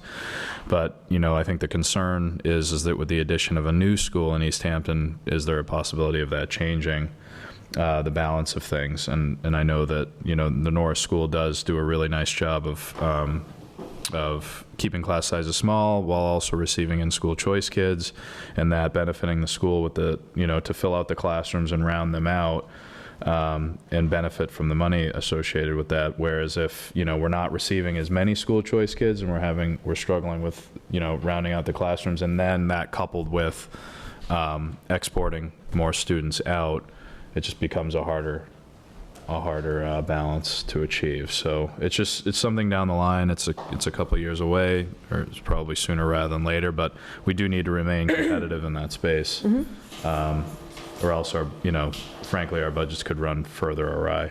Right, and history shows that when someone enters a school, they are more likely to stay at that school. Yeah. So the kids we already have at Norris are more likely to stay at Norris, but we don't know where they're going to go after that. But if we start losing kindergartners to the other school, we are not going to get them back. Yep. Well, when my kids were in high school, there were over 100 Easthampton school choice kids, and then Easthampton built a new high school. I don't know what the impact was over the course of years to that happening, but right around that time, probably Worthington came in and dissolved the high school, and then so some of it is somewhat unpredictable, but certainly the point is we want to provide the resources to our own schools so that they have a good quality program, and we don't lose students to other school districts. We want them to be in their own town. Yep. And we're still spending $12,000 per student at Norris compared to $17,000 at. the other elementaries. Yep. Yeah, that's- We painstakingly tried to reset some last year, and we'll continue to support both schools. Any other reports? That is all. On my side, let's see, Board of Health has not met recently, at least not since the last Select Board meeting. Council of Aging meets tomorrow at 9:30. On the agenda will be a PCF for a backup van driver, so we'll talk about that. They also, Janet Kane asked me to pass along that they are looking to fill 2 associate openings on their board. So if you're interested, please, by all means, fill out an application to join the Associate Board of the Council of Aging. And better yet, come to the meeting tomorrow at 9:30 and come and be part of the committee. And then Open Space met Monday, last night. Was it last night? Oh my God, it feels like 3 days ago. Anyway, it was just really to review the warrants that affected open space, some of the things that are going to be on the agenda for next Tuesday's town meeting. And there is a recommendation on one of the warrants, vote to, open space chimed in on one of the articles, and so that'll be publicized next week also. But that's it. So Ed, you ready for your report? Sure. Let's see. Just wanted to let you know that Paula Hendrick has confirmed that she and her father would be paying for any necessary surveying, title search, closing costs, and any other minor legal fees associated with their land donation offer for the property at 57 Cold Spring Road, which is Article 1 of the special town meeting warrant. And I'd like to take the opportunity to remind all our Southampton registered voters that the special town meeting is next Tuesday night, February 11th at 7 p.m. at the Norris Elementary School, 34 Pomeroy Meadow Road. The special meeting warrant is available on the town website, along with the 4 handouts for the land donation to the town, 2 zoning changes, and the article to allow the town to dispose of the property, which it cleaned up at 93 College Highway as surplus property. That will be available at the special town meeting. Randall Kemp, Highway Superintendent, has been working with Patty Gambarini of the Pioneer Valley Planning Commission to update our stormwater codes through a DLTA grant. We had our kickoff meeting on Friday, January 24th for our stormwater code update to cover the work that has been done to date and what will need to be done over the next several months. Art Lawrence was there to represent the Conservation Commission, and Cindy Palmer was there to represent the Planning Board. We'll be putting together a working group to help us through this process of updating our stormwater runoff codes to meet the current MS4 requirements. See, we are looking for 2 town resident voters to volunteer and serve on the Finance Committee until the May 2020 annual town election, and also 2 resident volunteers for the Conservation Commission to fill the current, and it's actually 3 vacancies now on that committee, and 1 resident to fill the current vacancy on the Park Commission until the next annual town election in May 2021. We're also looking for 1 resident to serve as a member of the Zoning Board of Appeals, and 1 resident to serve as an alternate member of the Zoning Board of Appeals, and 1 member and 1 alternate member for the Agricultural Commission. We have sent our Municipal Vulnerability Preparedness Planning Grant contract back to the state. We are waiting to receive it back with the required state signature. I attended an MVP training webinar on January 23rd in order to get a heads up on the upcoming process. I also spoke with Kurt Mailman and Julie Busa from Fuss & O'Neill, who is our vendor for this process, via conference call on January 29th. We will need to put together a core group for this process, which will be somewhat similar to our open space and recreation plan update group, although the makeup of the group will be not exactly the same. But there will be some overlap to the OSRP update process, which may be helpful to us. Let's see, our contract for the Community Compact IT grant has also been sent back to the state, and we will await receiving that contract back with the required state official signature before we can move forward with that project. We have received 7 of the 32 department committee board annual town reports back so far. Judy will be sending out a follow-up reminder to those who have not submitted a report to date next week as a reminder so they don't forget. The deadline for submitting the reports is March 1st. I did send out an email for availability to the select board members of attending a 5-town meeting along with the finance committee members for the dates of February 26th, March 2nd, 3rd, 4th, 11th, 17th, 19th, 23rd, 24th, and 25th. If you would please respond to me for your availability for any of those dates, I will let the other towns know which of those dates may work for Southampton. The Public Safety Complex Building Committee has a meeting scheduled tomorrow night to discuss possible available locations for the town's public safety complex. Our Emergency Management Director, Charlie Konecki, is organizing an emergency response tabletop drill for a Norris School emergency on Thursday morning, February 6th from 8:30 a.m. to noon, which will be held right here at the Town Hall. And then the Highway Union and the Police Officers Union have both ratified the memorandum of understanding for their successor contracts. They are for 3-year periods commencing on July 1st, 2018. Upcoming Select Board meetings, February 11th before the special town meeting, and February 18th. Select Board meetings for March are to be determined, and then the joint meeting of the Select Board, the Planning Board, and Master Plan Implementation Committee is scheduled for February 25th, and the time, were we planning for 6 p.m.? Works for me. How about everybody else? Yeah? Okay. Okay. I'll let everyone else know that it is 6. And that's it. Any questions? Can we ask the board first, Tammy? Any questions on the town administrator report? No. I just want to let people know that I did get the email about the annual town report, and I will be putting together a draft and having it on the agenda for one of the upcoming meetings for your approval prior to March 1st. And I just wanted to ask Ed, if you had a question about, if you had a time in mind for the 5-town meeting. Are we also saying like 6 o'clock for all those dates? They were saying they were planning to start at 6 and end at 7, but they said that was somewhat flexible, that if they needed to, they could move the starting time as early as 5 and as late as 6:30 if necessary. Okay.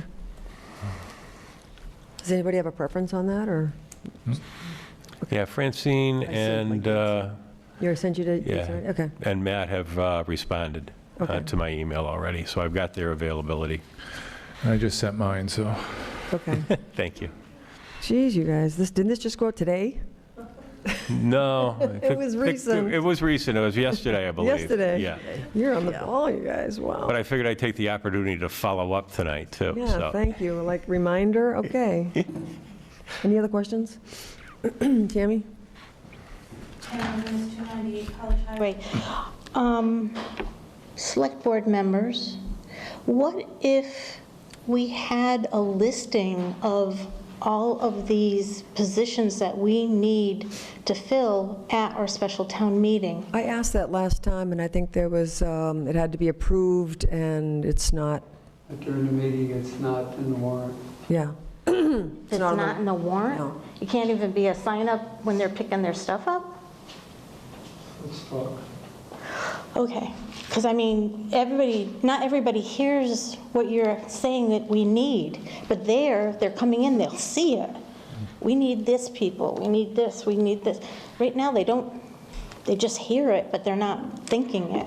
I Yeah. just thought with everybody coming in for that meeting. Yeah, what I've found, don't go anywhere, okay? And what I've found sometimes is, like I've mentioned this before, when I was in the Board of Health and I was looking for the Reserve Medical Corps, when we had the H1N1, I went through the entire town listing and took everyone who was an EMT, a nurse, and I got a lot of people. So I really feel like maybe the committees like finance should go through and really sort of reach out to people that have a background in finance, or... Yeah, if you just sort the voter list, you can Sort the you can voter see what list. people do for an occupation. And I think people sometimes don't feel like they see themselves in a position because nobody's sort of introduced the idea, so you get a lot of the same people that are familiar with how things work. Yeah. So I think it'd be great if chairs of committees were able to do something like that, Yeah, I reach agree. out to possibly, for... Yeah, I thought they had already done that. No, that And hasn't this- happened yet. It's just Okay. kind of, I wanted to make sure that I mentioned, and I forgot when I was doing my reports. Could you say 2 words about the fact that we did have a Celebrate Southampton meeting? Oh, yeah. Tamarunas Historical Society. We had a Celebrate Southampton kickoff meeting, and we had some fabulous representation at this meeting. Huge goals coming forth with lots of activities. We have been granted the cultural council has given us some money. We have the Friends of the COA has given us some money, Friends of the Library. So it's not, all the finances are not going to rely on our shoulders again. Bigger, better. There's going to be another meeting coming up at the end of this month, the Wednesday of school break. So I think that's the 19th. So if anybody wants to come hear what we're doing, and we're just hoping a few more groups will get involved. Lions Club is actually going to be doing a lot of food for us. They're doing hot dogs and chips. And it was wonderful to see Ron and Jim at our meeting and tell us that. That was something huge. So is the meeting at the library again? Yeah, it's at the library. It starts at 6:30.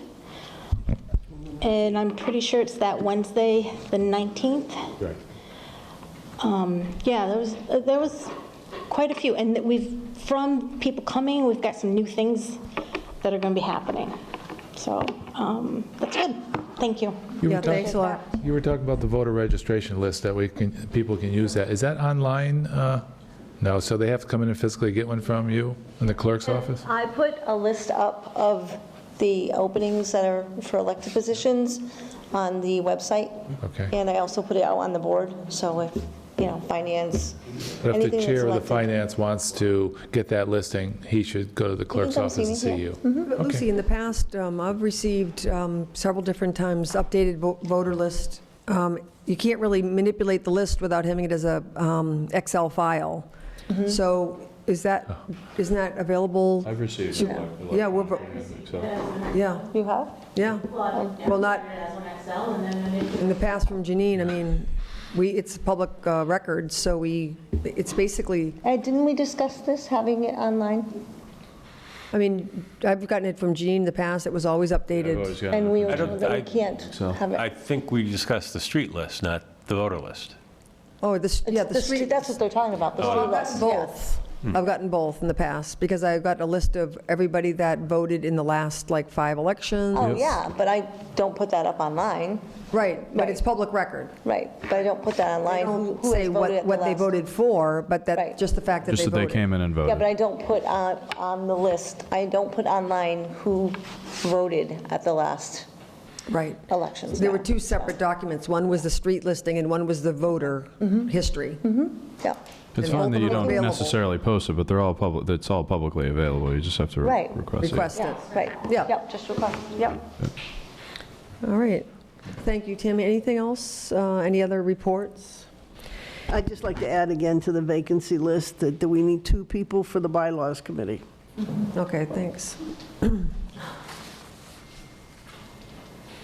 The next agenda item, we're on to new business, is remote participation in town boards and committees. So this is back on the agenda. There's some paperwork that we all received. I think some of the issues we talked about last time had to do with the IT requirements. Everybody that's in the meeting has to be able to hear everybody. So if you're calling in, you have to be able to hear. Do we have the technology to be able to make that happen? Correct. But it looks like for local, public bodies, it's really a simple majority vote to allow remote participation, correct? No, it still has to be, my understanding is that overall it has to be adopted by the select board. And then if the individual committees want to use it under that policy, then they can. Yeah. Yeah. But the requirement still is that a quorum must be physically present. Correct. Right. Yeah, you can't call in and be counted towards the quorum. Oh, that's a good way to get additional members in. And I think the key is, like I was saying, only use it when you really need it, not as just a convenience thing. Right. Yeah.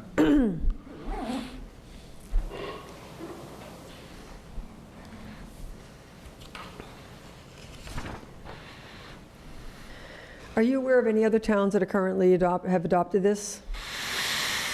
Beckett had where I was. West Springfield had, but they're much larger. I can check around. And would you like me to see if I can get one of my vendor friends to come in and see what we can do in these 2 rooms with the existing outlets and technology we have? You mean the upstairs room and Oh, this in one? this one, yeah. Yeah, I think if that's one of the things we have to assure before this happens, I think we need to keep moving on this. Okay. So, And wouldn't that be part of our Easthampton media agreement? could be. No, not necessarily, no. So a question, who has to be able to hear these people remotely? If we set up a WebEx, for instance, and we were all signed into the WebEx and had our laptops, we could all see, and then a camera could be focusing on the WebEx too. So that would get participation. You don't need any extra equipment for that.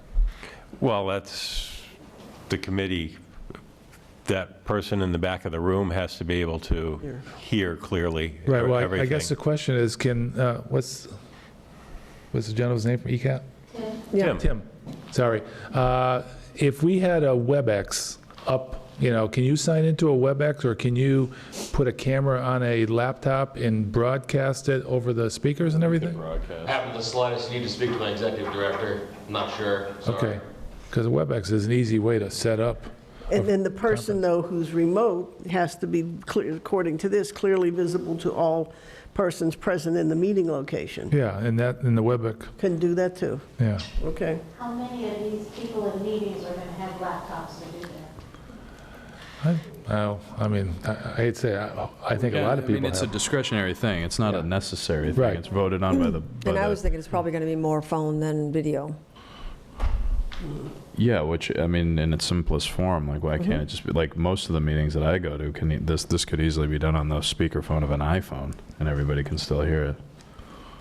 Am I oversimplifying? I mean, maybe in this setting, it wouldn't be appropriate to do it off of a broadcasted iPhone, but all you really need is an iPhone and a Bluetooth speaker, Right. and it's yeah. suddenly loud enough.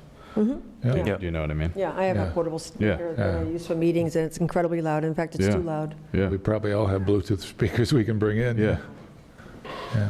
So yeah, if we can actually find out what is needed in the two main meeting rooms Yeah. to be able to meet the obligation of Obligations. this. Sure. And then we'll involve Chris in the discussion. The next meeting is at town meeting. That's a pretty short meeting. So perhaps on the meeting afterwards. we The can- 18th? Yeah. Yeah, okay. Ed, do you know if, when the select board approves this, we could put stricter parameters on its use? Extenuating circumstances not. Yeah, out of come the up with norm. something that kind of tightens it, so, I'll find out. I've never heard of anyone doing that, but okay. I mean, you don't want it to be like habit forming. Yeah. It seems to imply that you can if you look at item 8 here about further restriction. By adopting a...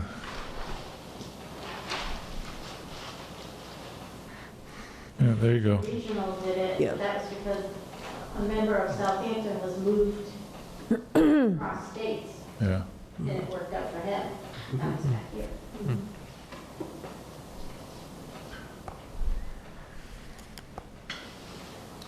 Yep. You're right, so number 8 takes care of it. Yeah. It does.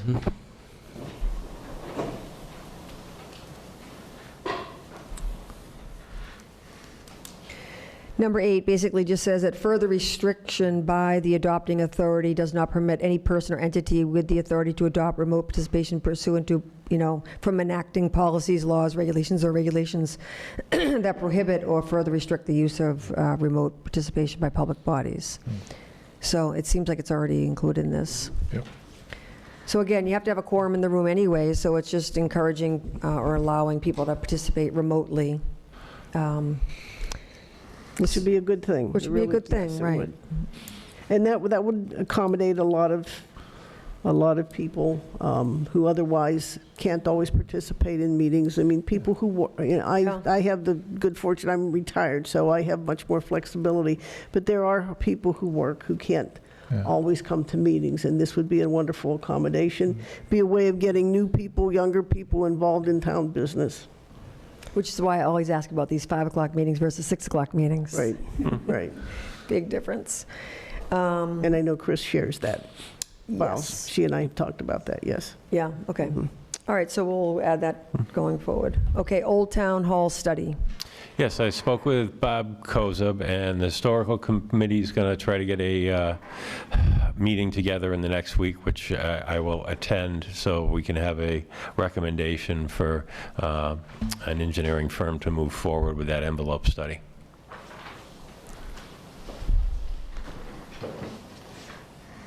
What will that process look like? So you said, So we'd come back and make a recommendation to the Select Board, and if they agreed with that, we would move forward with entity vendor that has been recommended.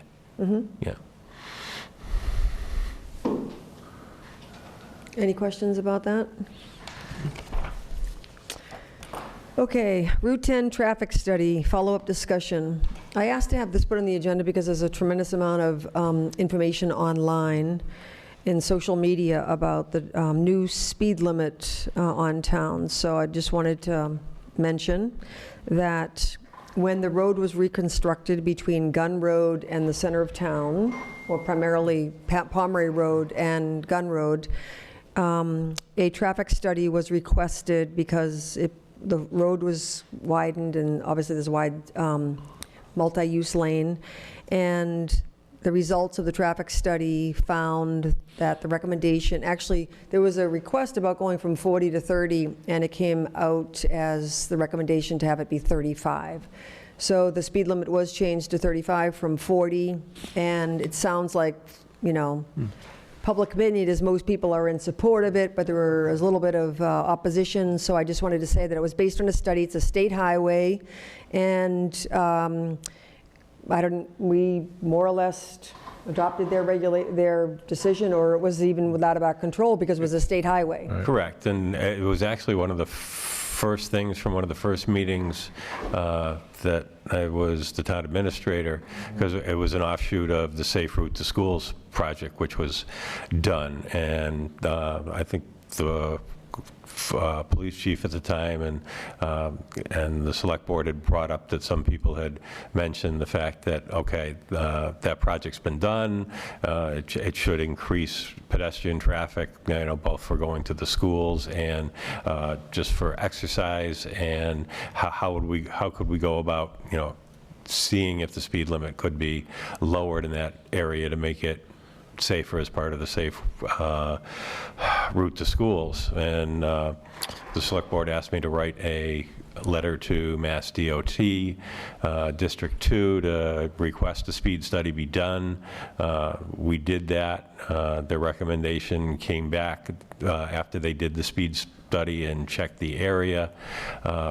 Their recommendation went to Boston to make it 35 from what was the 40 mile an hour and not the 30 mile an hour that we had requested. That was the data that came from that speed study. And I think it was almost, oh God, had to be 9 months or so ago that we had gotten, I had received the information that they had forwarded that in recommendation to Boston, and one of the reasons that it was still sitting in the old or pending items list is we had not heard back of what Boston had, you know, done with that recommendation. And then a couple weeks ago, the signs got changed. So, but that is the history of how that has happened. Vandals didn't even know about it. I actually hadn't noticed, and I went to a meeting with John last week, and John said something to me about it. Yeah, I saw him putting them up. It's too bad that we couldn't alert people to the fact in advance that it was happening. Yeah. Yeah, we The did. police do when you go by too fast, they'll alert you. They'll let you know. Any other questions about that? Any other necessary business that cannot wait until the February 11th Select Board meeting? So the next meeting will be a short meeting right before the special town meeting next Tuesday at 6 o'clock at the library at Norris School. I would like to make a request for future meetings, Ed, to put on the agenda, not necessarily for next week, but the one after that. I wanted to put on the agenda about the TIF agreement. There was the town has a TIF agreement with a business in town, and my understanding is that the business sold, so I wanted to have that as a discussion. Also, the Boston Post cane for the oldest resident in town. We do have the names from Lucy on the person who would be the next person to receive that. I was hoping to get an update on the open space and recreation plan. So that's that. Sorry, can I just, Lucy Dalton, 10 Strong Road. I just wanted to let you know that I'm probably going to send you an updated list. Okay, yeah. Because we've. Yep, I understand that. Thank you. We have, I think, 4 people in town that are all turning 97 years old. Wow. So we will be awarding the Boston Post cane to a woman whose birthday is in July. I believe is the next person to receive it. So anyway, that's always a That should nice be all thing. of our goals, to get that cane. Right. And I think that somebody had emailed me because there was the dates are pretty close together. They talked about this summer having a little birthday party at Conant Park for all 4 of them. That'd be cool. So that would be nice if that happens. We'll do it as part of Celebrate Southampton. Yeah. All right. Okay, do I dare mention that we have a long list of PCFs? Hopefully we're good. Okay. And just to See how we do. And just to give you a quick introduction, the first one, the PCF for Police Department, Timothy Blaze, police officer.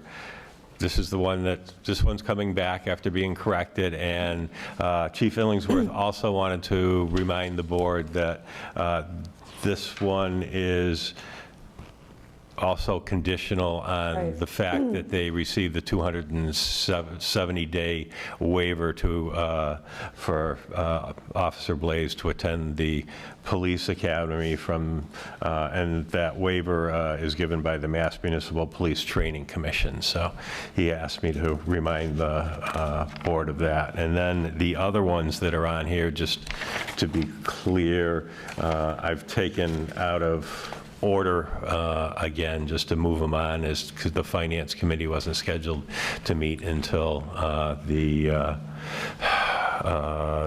next Tuesday before the special town meeting on the 11th. So you may want to make those conditional upon their approval. Okay. And like Matt said, there will be a discussion too about whether or not this process will change. Correct. Not only in terms of the form, but also Finance Committee's sign-off. But for now, it is our procedure, so that would be part of a motion, I would hope. And do we want to do these all together or split them up? I think we should do them all together. Would somebody like to Well, do you read- want to do Blazes separately, only because of the fact that it's already been approved by Finance? And Sure. then the other ones, since the motion would probably be conditional upon their approval also. Okay, who would like to read them? We'll just do Blaze. I move to approve the PCF for the Police Department, Timothy Blaze, police officer, change status from part-time to full-time. Pending the, what is it? Receiving the 270-day waiver to attend the academy from the Mass Municipal Police Training Committee. I'll second. And the bi-weekly hours was fixed. Thank you. Yes, The it hours is. are correct. Yep. Okay, a discussion? All those in favor? Aye. Aye. Anybody like to read them? I'll read them. Are we going to do them all? Sure. Okay. PCF for Fire Department, Shane Gilbert, EMT, new hire. PCF, Town Clerk's Office, Don Young, Assistant Town Clerk, emergency hire. Same person, same department, new hire. PCF for Police Department, James Murphy is resigning. PCFs for the Council on Aging, 2 for Kenneth Cole, 1 for part-time on-call, new hire. Emergency, same person, part-time on-call, new hire. And then the last one, well, you want to save that? That's a PRF, but PRF for Council on Aging, on-call backup van driver. I move to approve those PCFs and PRF, Pending approval from finance? pending approval of the Finance Committee. Okay, I would second that. any discussion? Now, you Questions? said the PRF too.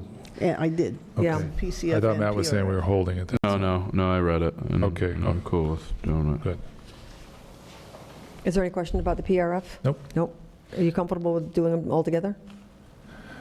Has everybody read them all? Yep.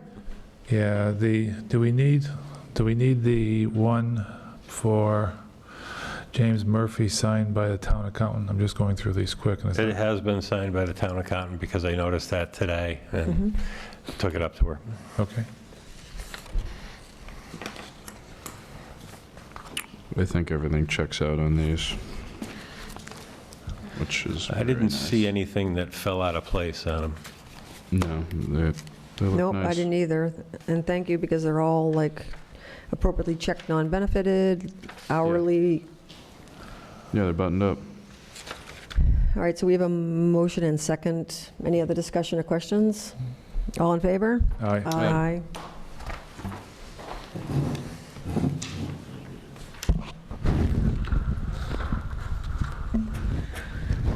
And I think I'll do is sign them all afterwards, just so I don't miss anything.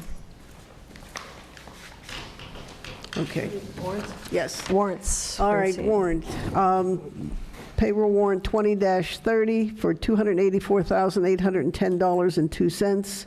Payroll deduction warrant PD 20-30 for $45,946.62. And vendor warrant W 20-31 for $320,102.64.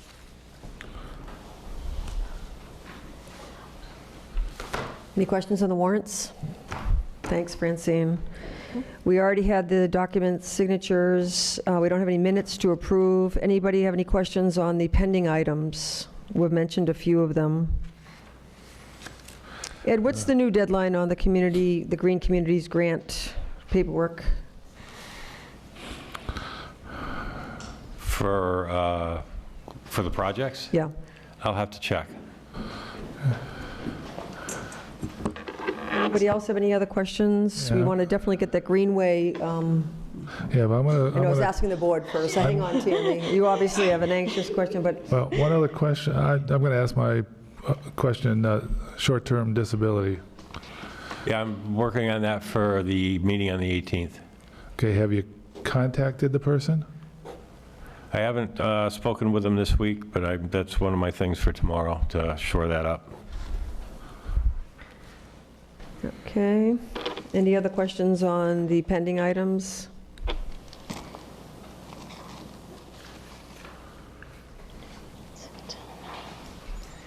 Open space, I mentioned. You're going to get back to us about the Green Communities Grant. We're going to get a Greenway meeting going. Old Town Hall, you reported on.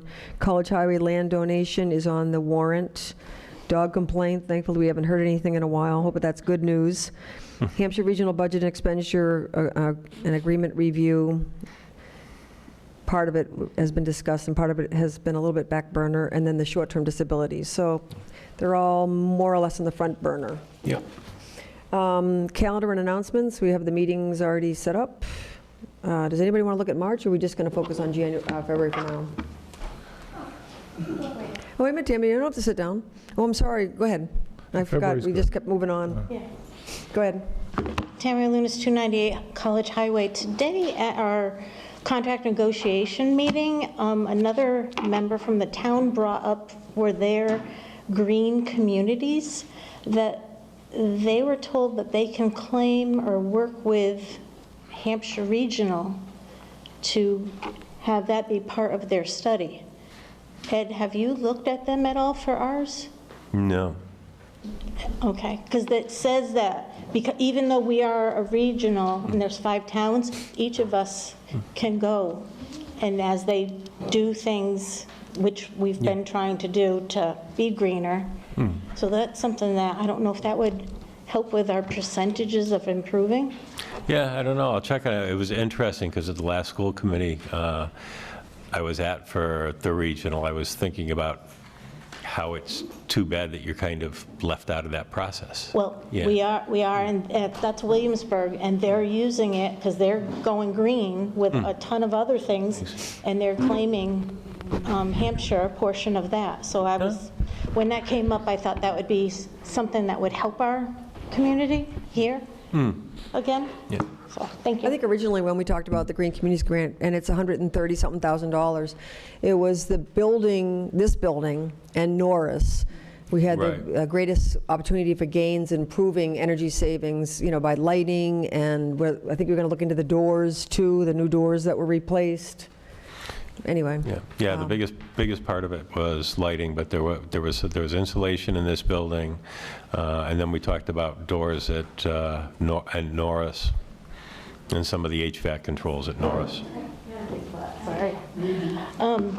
With that being said, I don't necessarily want things to be fixed up at the school, but we did have the new front specialized with the new security. So there's protection stuff that's been done that should show that we are making changes and trying to be better up there. Or more efficient, yeah. Yeah. Is it work that you end up proposing changes and studying the energy savings, and then when you get the money, you could use the money for those changes? Yeah, basically, what I found out was that in our original DOER application for it, they had not submitted detailed enough information just to go in and get projects approved automatically. So now what we're going through is having vendors come in,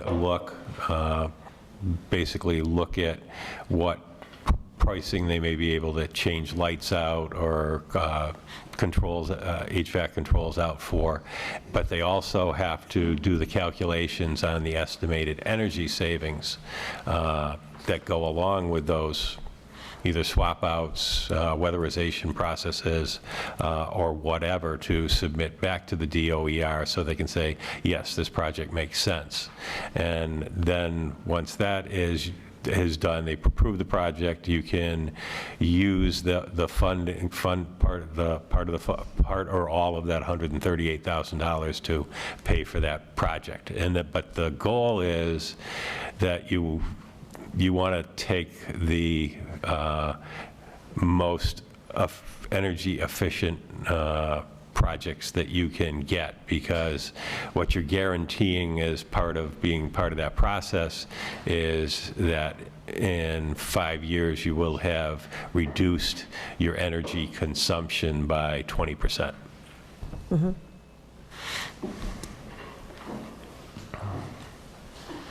If you could just let me know about let us know what the deadline is. It's just when there's money in the bank, those are the ones that like the town hall studies was approved by CPA quite a while ago. Just want to make sure that we continue to move on those projects. So we're at open time for the public. So not going to read all this, and I do always, just so you know, I do invite people to come up in the course of discussions so that people can ask relevant questions at the time of things coming up. So I hope people appreciate or at least agree with that, because I know that there are some towns that basically don't allow it until open time for the public, and I think it's a good engagement of the public to have them be able to ask questions along the way. So, hello, Robert. Hi. I'll be very quick. Robert Floyd, Town Moderator. I've often from this spot shared, there's a town in eastern Massachusetts that mails their annual report to every single resident. It's a pretty decently large town with the articles for the town meeting in May. I will never mention it again. I was doing some reading a couple nights ago of old annual reports. Southampton, 2000 annual report. We put in the articles for the town meeting of May 7, 2001, it being signed on April 27, 2001. And, that's it, I'm done. 2003, a May 3rd town meeting, and we put the warrant April 26th.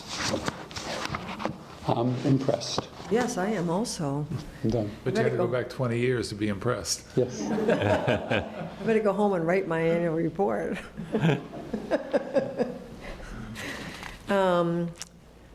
I know, Fletcher, when you came a couple weeks ago, you actually, a lot of people had a lot of questions, and we did encourage you to come back, and, you sat through about 5-hour meeting.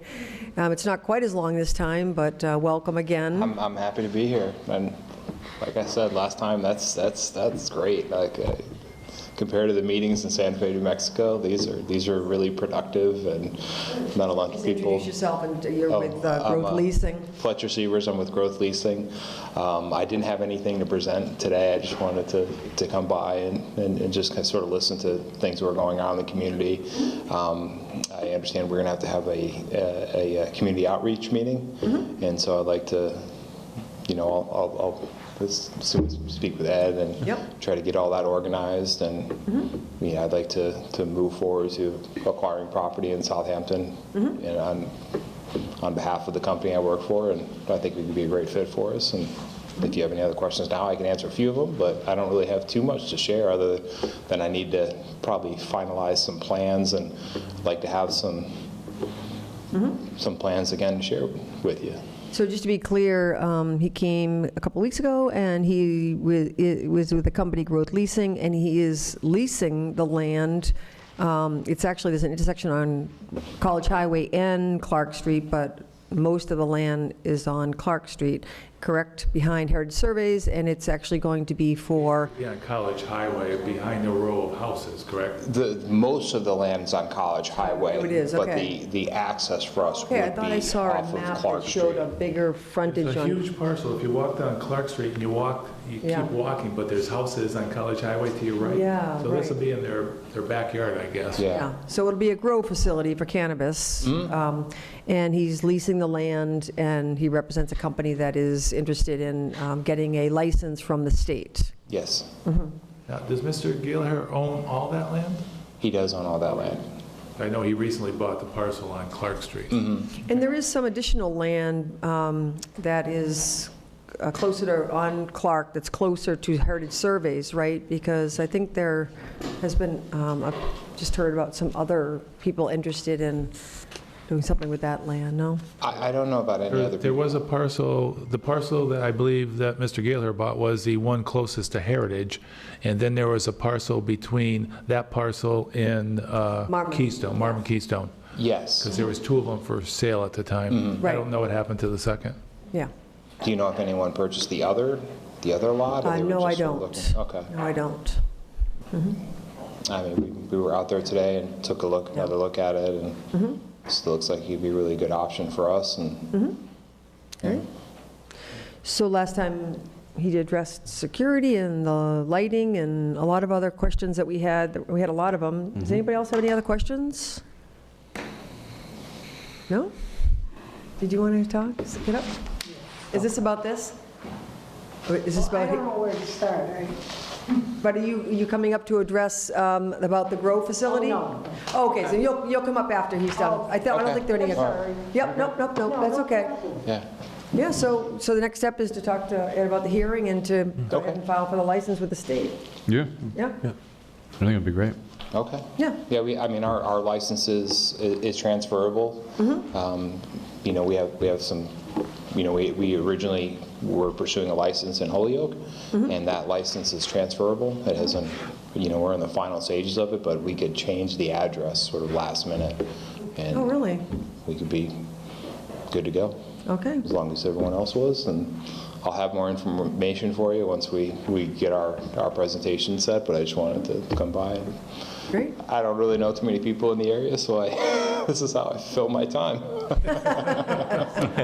Slum around the, slum around the board meetings. Yeah. Thank you for It's coming. beautiful, And yeah. it is beautiful. Thank you for coming and seeing if people have additional questions. And certainly Okay. Ed can be your point person in terms of setting up the hearing and anything else. Okay, Yeah.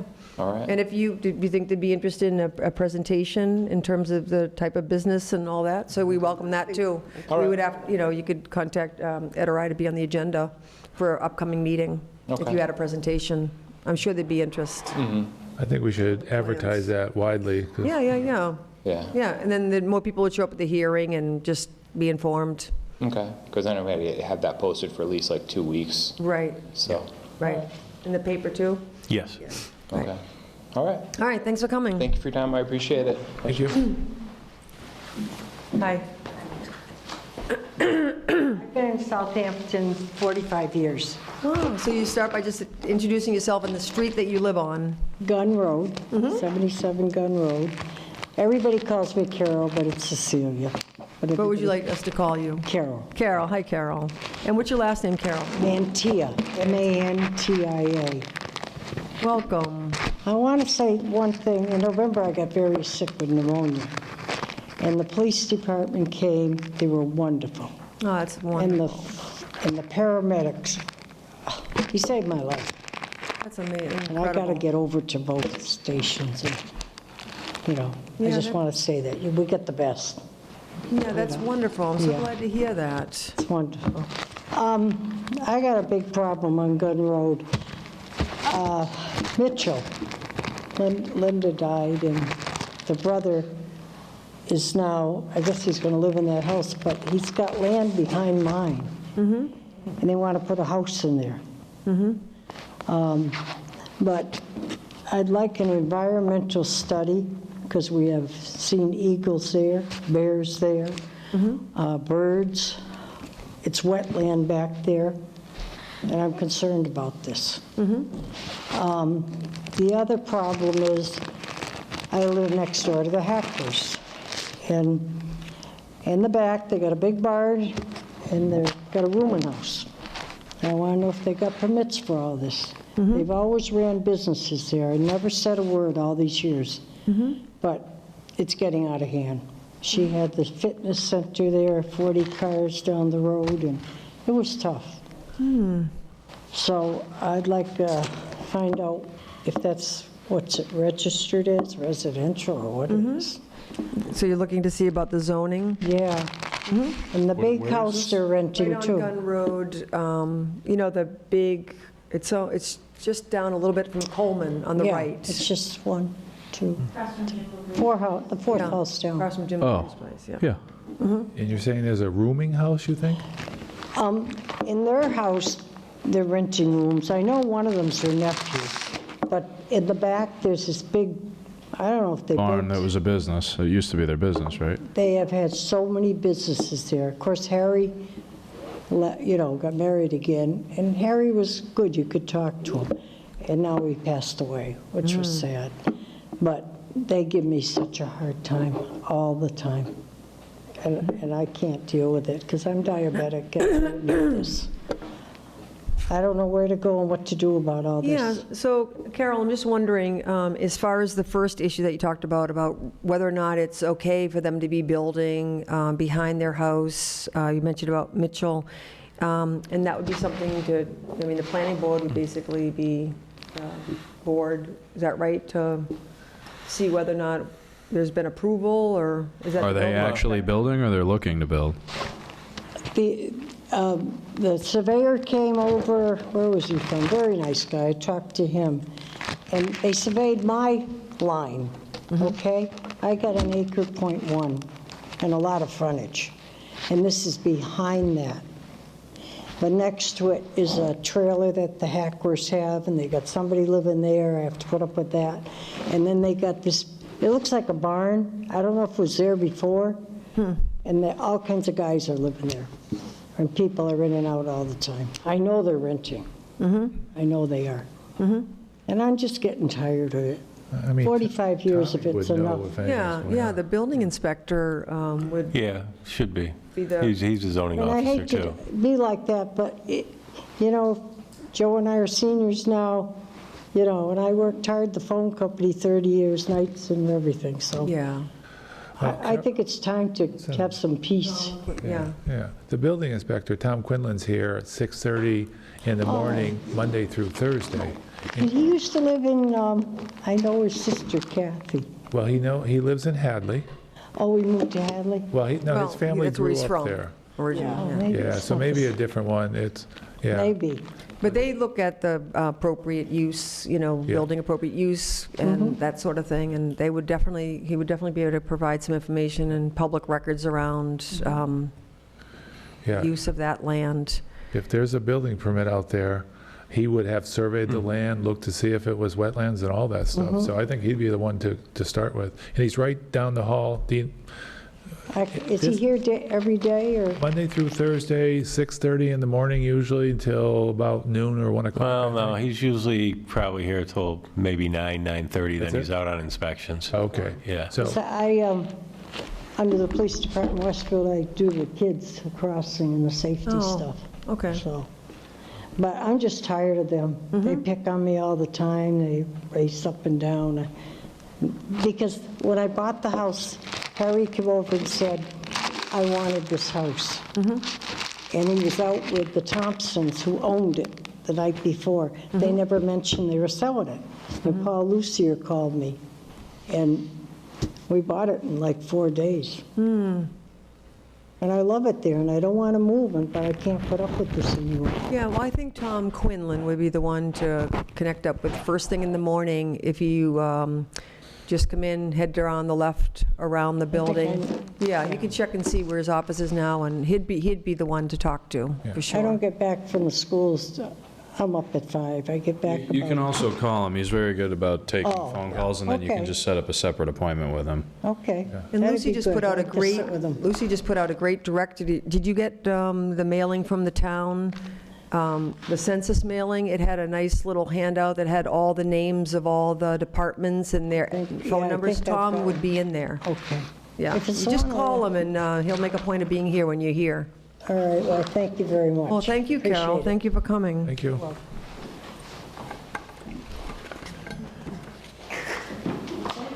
Sorry, Tammy Malunas, 298 College Highway. Thank you for bringing up Celebrate Southampton earlier. One of the things that was brought up at the meeting was that there's a line, a budget line for money that I need to find out about and find out if it's going to be put on next year since we're kicking this thing off again.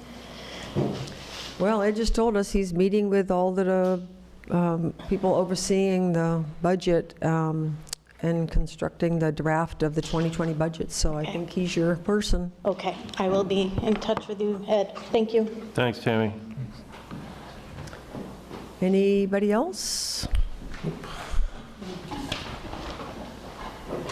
Okay, yep, thank you very much for coming. I guess I will entertain a motion to adjourn. Did I miss anything? We have to go to executive session. Right, right. I'm just wondering if there's anything in a regular session. I keep losing my agenda in the midst of, Are we I think that's approving it. minutes? Oh, no. No, there are no minutes. No minutes. Okay, so I'll just take a motion to adjourn, but I just want to let you know that we will not we're going into executive session, and we will not be returning to our regular session, so just need a, Motion to adjourn. Did you want to read the No, you reasons gotta for read. executive session? Yeah. Did you want to read the reasons for executive session? yes, I will. Thank you very much. The Select Board reserves report, okay.